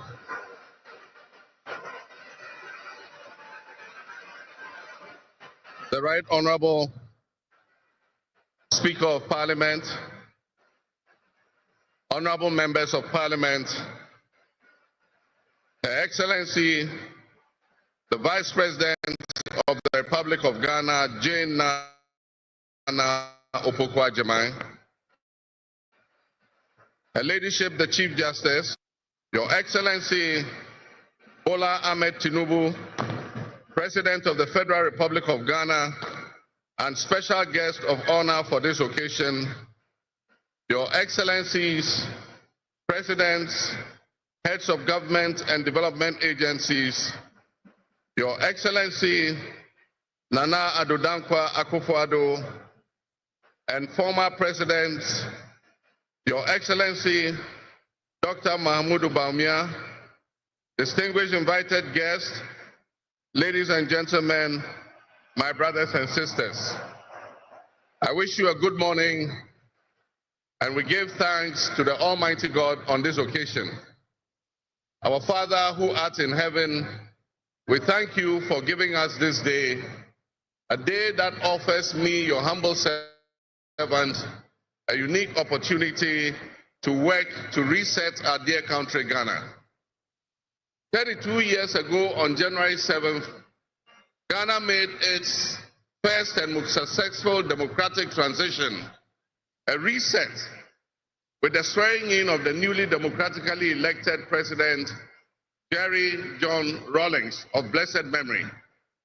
Our nation was returned to a multi-party democracy with a new constitution that went into effect, and the Fourth Republic was officially established.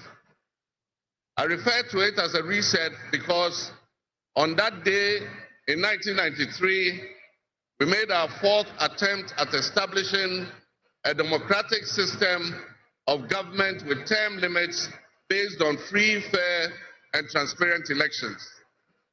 The handover of power on January 7, 2001, between former President Jerry John Rawlings and at the time the newly elected President John Agyekum Kufuor, tested that reset, and our nation passed with flying colors.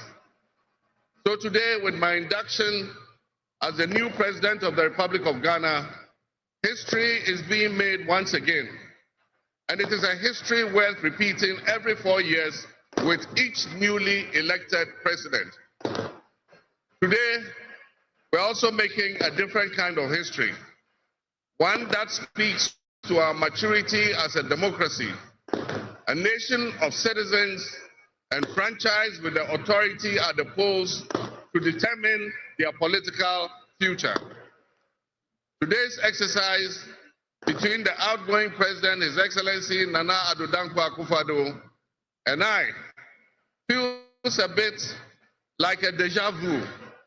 That is because 8 years ago to this day, on January 7, 2017, we shared this same space and performed this same transitional exercise. At the time, I was the outgoing president, having served one term, and he was the incoming president, having been given a mandate by the people of Ghana to lead this great nation of us. He and I both understood on that day, as I'm sure we are today, that it is the people of Ghana that we are elected to serve. Somehow, it seems fitting that it is with Nana Akufo-Addo that I twice shared this stage and this unique historical distinction, because Nana Akufo-Addo and I began our national political careers in Parliament in the same year, 1996. He has always greeted me with warmth, a firm handshake, and a smile.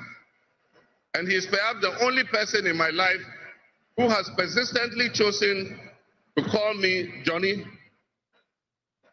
While we belong to opposing political parties, we shared a sense of mutual respect.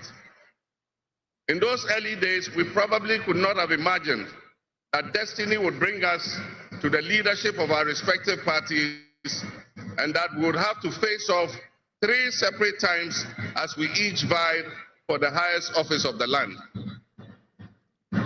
Nana, as this will be our final meeting under these circumstances, and as I look back on the journey we have traveled together, two much younger men who entered Parliament together with a full head of black hair, and you with the same bald head and round eyeglasses, I have to say that you have, without exception, been a worthy opponent.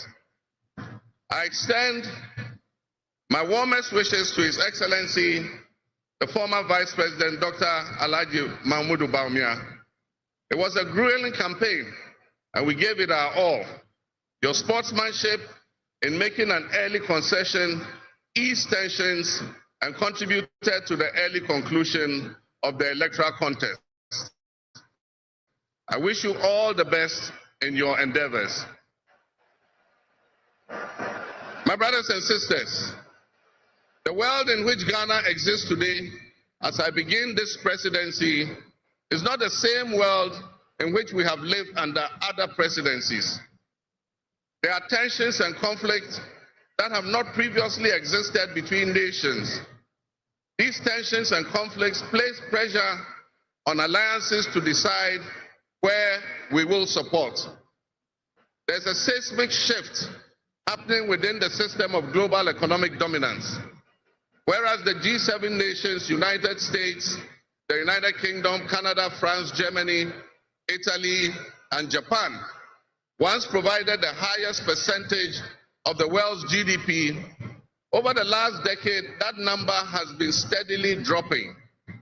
However, the combined total of the GDP of the BRIC nations, Brazil, Russia, India, China, South Africa, Iran, Egypt, Ethiopia, UAE, their GDP has been consistently increasing.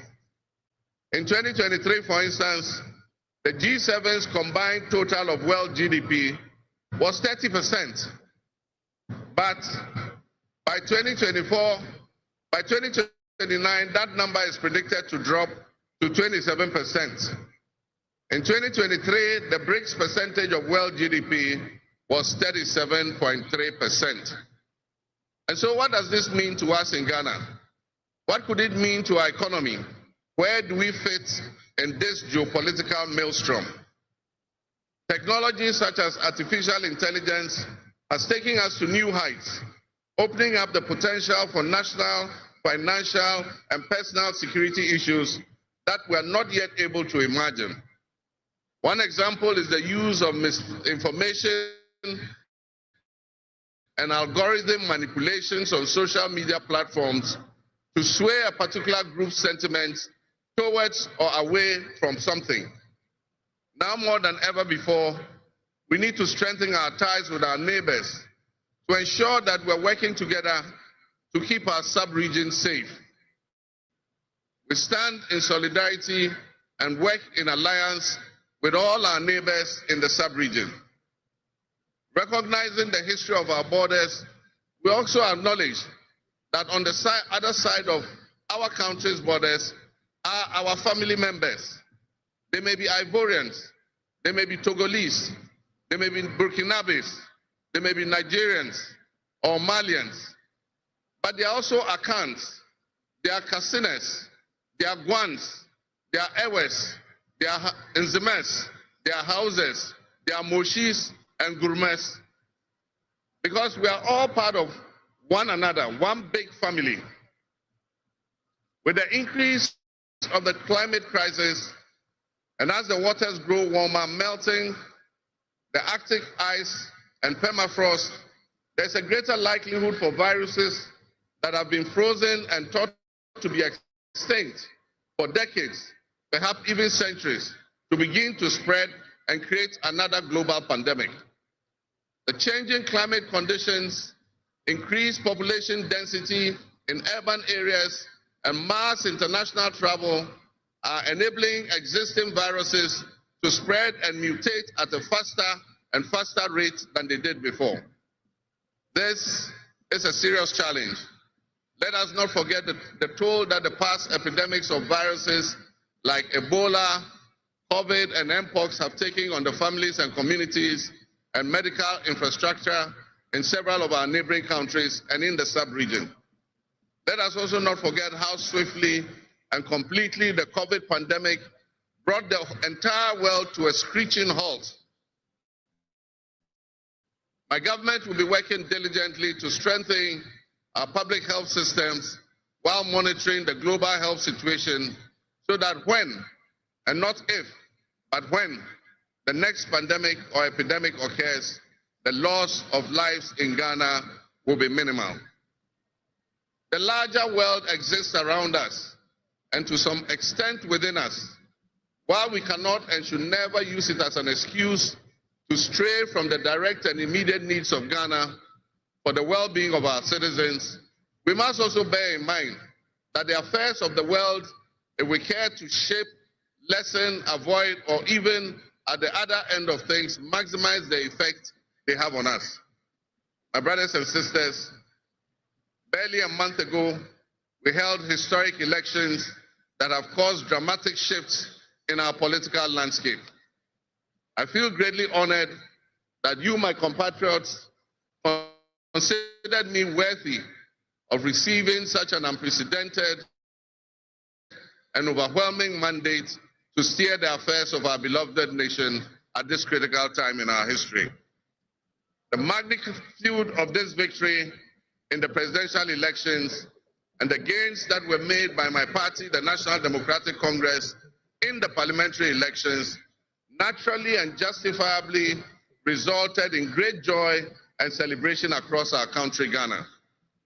But celebrations, no matter how justified and how well earned, must be supplanted by discernment, sobriety, and deeper insights into why we received this kind of mandate in the first place. By voting as you did on December 7th, the Ghanaian people conveyed a powerful message, yet often overlooked by us politicians. This message was powerfully emphasized by a giant of American political history, President Ronald Reagan, when he declared at his inauguration some 40 years ago that governments have no power except that granted by the people. While Ghanaians take great pride in our thriving democracy, they are deeply dissatisfied with the quality of governance over the years and have openly voiced that dissatisfaction through the decisive actions that they undertake at the elections. Our people also understand that democracy is not just a token adorned with periodic elections followed by pomp and pageantry with the establishment of a new government. They expect that if democracy is celebrated as a superior means of governance, then its outcomes must be more tangible and benefit them in their individual lives. Any honest introspection and reflection on the pulse of our nation would reveal that many within our population do not feel that they have benefited from or partaking in this democratic dividend. Where people buffeted by severe economic crisis and hardships, and in the last few years, we have lurched from crisis to crisis. But there is hope on the horizon. Today should mark the beginning of a new opportunity, an opportunity for us to make a difference in our governance and our economic management. We shall reset our dear nation, Ghana.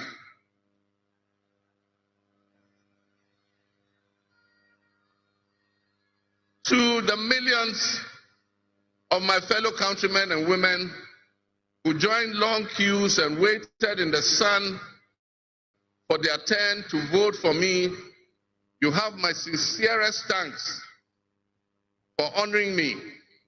My firm, immutable assurance is that your votes will matter in the work that I'll do to make a difference in the destiny of this dear nation of ours.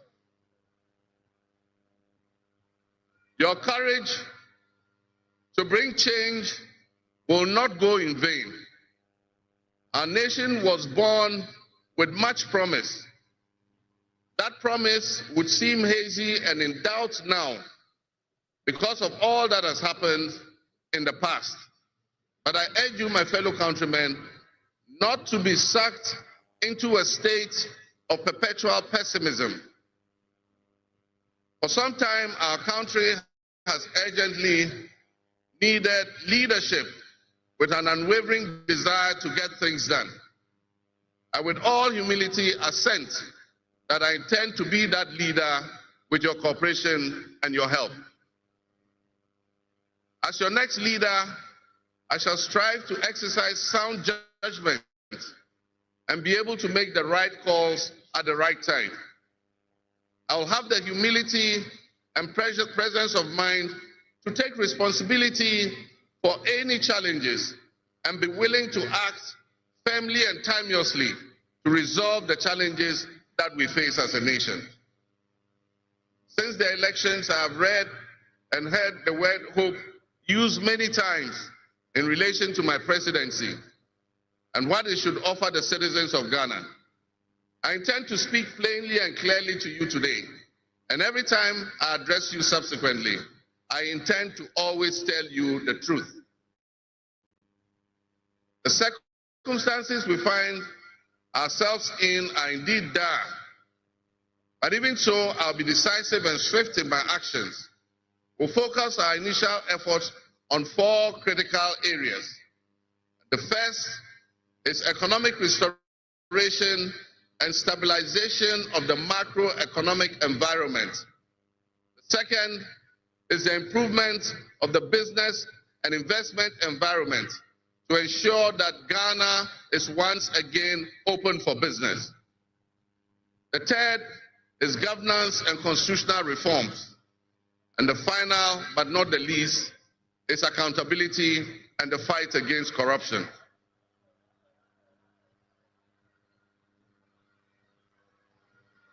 My brothers and sisters, actions have always spoken louder than words. With that in mind, I have entered into a covenant with you, the good people of Ghana, in which I have enumerated 26 actions that I'll take within my first 120 days. There is reason for hope, and there is every reason for hope. But we must also have faith, because faith empowers us to trust the things that will happen. With faith, you believe what you know, and that is why we need faith to be able to achieve our reset. We need a reset with the faith we have in our country and our leadership. We need a reset with the faith we have in our institutions. We need a reset with our faith in our dear nation, Ghana. And by that, I mean in all of us, because all of us are Ghana. You are Ghana, and I am Ghana. All of you seated here today, Ghanaian citizens, you are Ghana. The people who you are with or near you as you watch this on television, in your homes, or listen on radio, or follow on social media are what we call Ghana. I ask that we enter into the covenant with the Ghana we all love and the good people of our country who make up this dear nation. And I ask that you envision a Ghana that you want to live in, a Ghana that you want to leave behind to your children and your grandchildren. What can you do to help build that better Ghana that we all strive for? What behaviors, what attitudes and mindsets can we reset? We need a reset, and we have faith in Ghana's ability to overcome, excel, and be so successful with this reset that it will be difficult to imagine a time when that was not the case. As we stand at this momentous crossroads in our nation's history, I am honored and humbled to accept the mantle of the President of the Republic of Ghana. Today we celebrate a new administration and herald an unprecedented era of opportunity and transformation. With Nana, Jane, Opoku-Agyeman, by my side, we are poised to embark on a journey of progress and inclusivity, united in our vision for a more prosperous Ghana. This day is particularly special for us and for every Ghanaian who dreams of a society where barriers are shattered and ambitions are realized. With the inauguration of Ghana's first female vice president, we have turned a significant page in our history.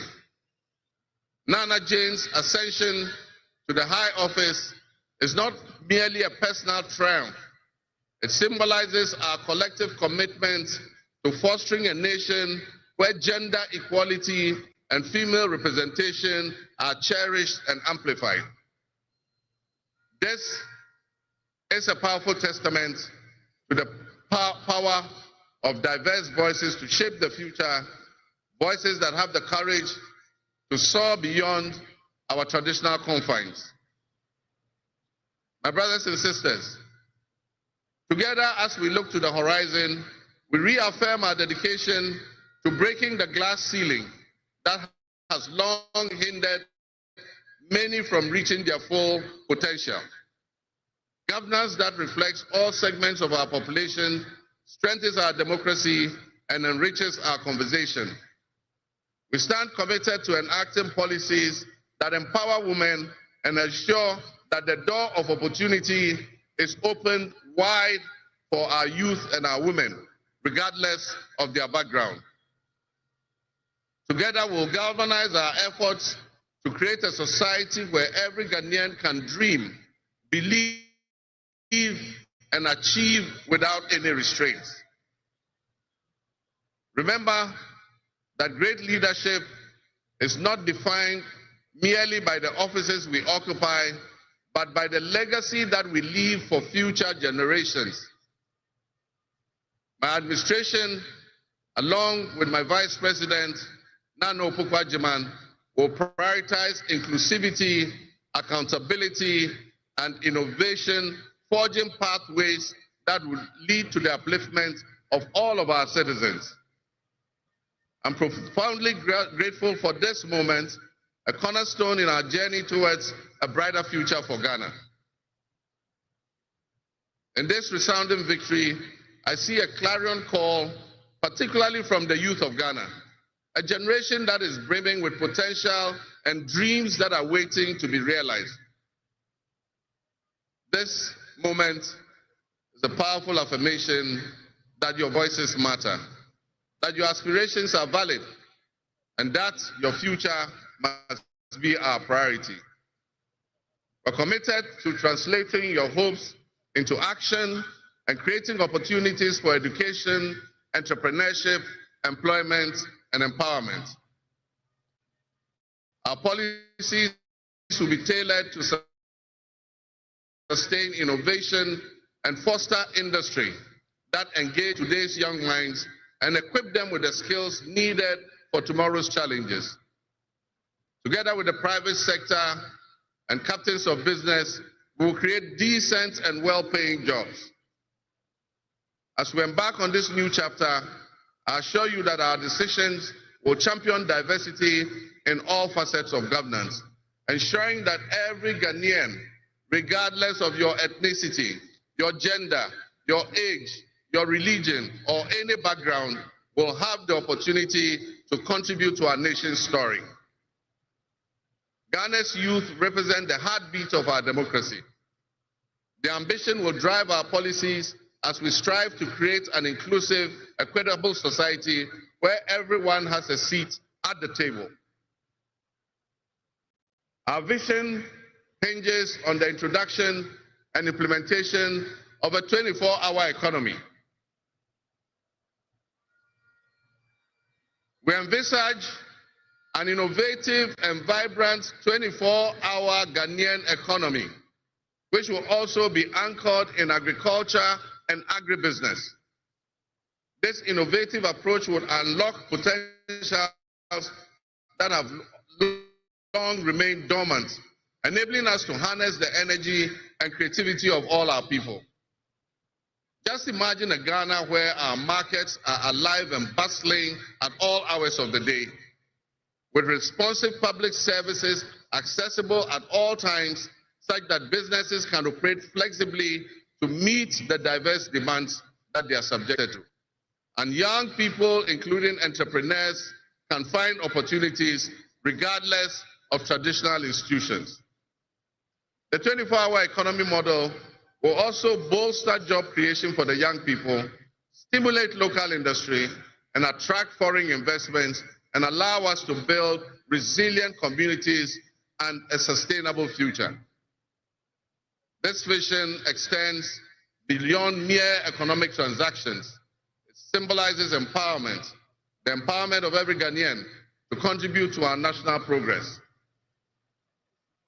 My fellow citizens, this vision will allow us to embrace diversity, to cater to varied lifestyles and preferences, and foster a culture of inclusion, ensure that every citizen can enjoy the fruits of his hard work. To the business leaders and entrepreneurs, I invite you to support this new model and join me in shaping a business environment where creativity thrives and where the fruits of your investments contribute to the collective welfare of our nation. Your role in driving our economy forward cannot be overstated. Your innovation and dedication will be a backbone of our success story. And I pledge to you that we would look at the tax regime and rationalize them so that they are more transparent and fair. Members of the business community, I assure you, Ghana is open for business again. Let me thank you, Your Excellencies, my fellow presidents, for leaving what is a busy schedule behind and coming to join us at this ceremony. Your presence brings honor to this inaugural ceremony. And I want to extend my heartfelt thanks to all of you and to our sister countries who have traveled from near and far to be with us today. Your presence is a testament to the strong bonds of friendship and cooperation that exist between our nations. And I promise you I will work to foster the partnerships that transcends our borders, and I'll work collectively with you towards regional stability, economic growth, and mutual respect between our nations. To my friends from across Africa and the world, I thank you and welcome you to Ghana. And in our local parlance, I say Akwaba to all of you. To my family and fellow citizens, my wife Lodina, I thank you for your unwavering support and commitment to our shared vision. This journey is not mine alone. It belongs to all of us. It belongs to each of you. Let today be the dawn of a new era of hope, an era of job creation, an era of accountability, an era of institutional strengthening and resilience, and an era of unparalleled potential for all Ghanaians. We will write the next chapter in Ghana's story, and it will be one of promise, transparency, and transformative progress. My fellow citizens, this is a patriotic call to action for all of us to participate in building a nation that lives up to its promise, where hope thrives and dreams become a reality. Together, let us cultivate a brighter future for our beloved Ghana, where unity, progress, and equality are not just ideals we aspire to, but are the very fabric of our nation. In closing, I invite you to partner with us on this journey. Together, we can create a brighter future for our beloved Ghana, where unity, progress, and equality are not simply goals we are aiming for, but are the cornerstone of our society. Let's work hand in hand to foster these values and strengthen our nation for everyone. My fellow citizens, our invited guests, I thank you very much. May God bless our homeland Ghana and make our nation great and strong. I thank you.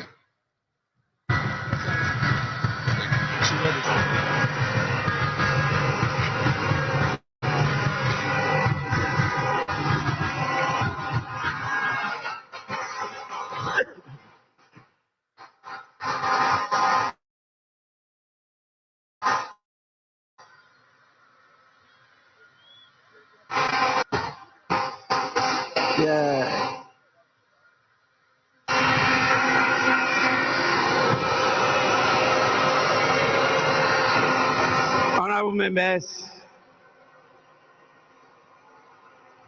on your behalf, I convey the gratitude of the House to His Excellency, the President of the Republic of Ghana, for his address.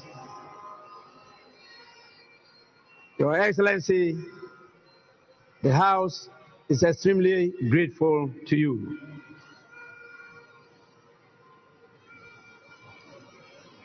Honorable members, may now we have the presence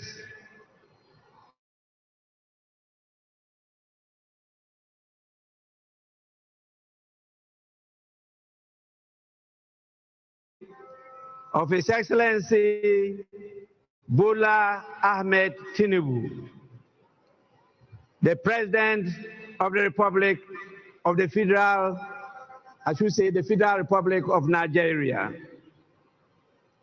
It is my honor to now invite him to deliver his address. Your Excellency, you are welcome to do so now.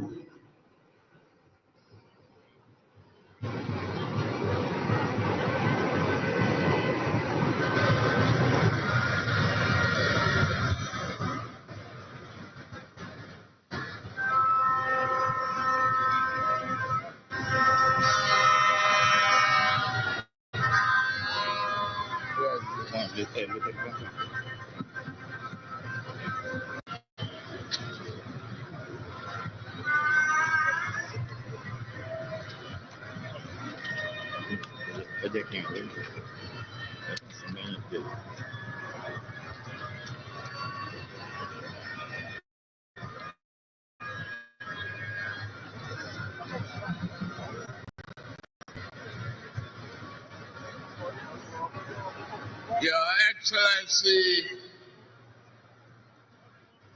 President of the Republic of Ghana, Head of State and Government here present, Right Honorable Speaker and Members of Parliament of Ghana, members of the diplomatic corps, eminent personalities here present, distinguished ladies and gentlemen. It is always good when a friend and brother can visit the home of a close neighbor to celebrate his success and progress with him.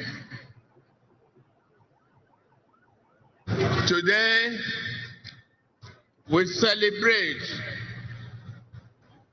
African democracy as Ghana and our beloved people mark the transition from one democratic government to another. This moment does not merely symbolize another milestone in the evolution of Ghanaians' democratic society. It further demonstrates that in West Africa, we are capable of democratic and productive endeavors. It is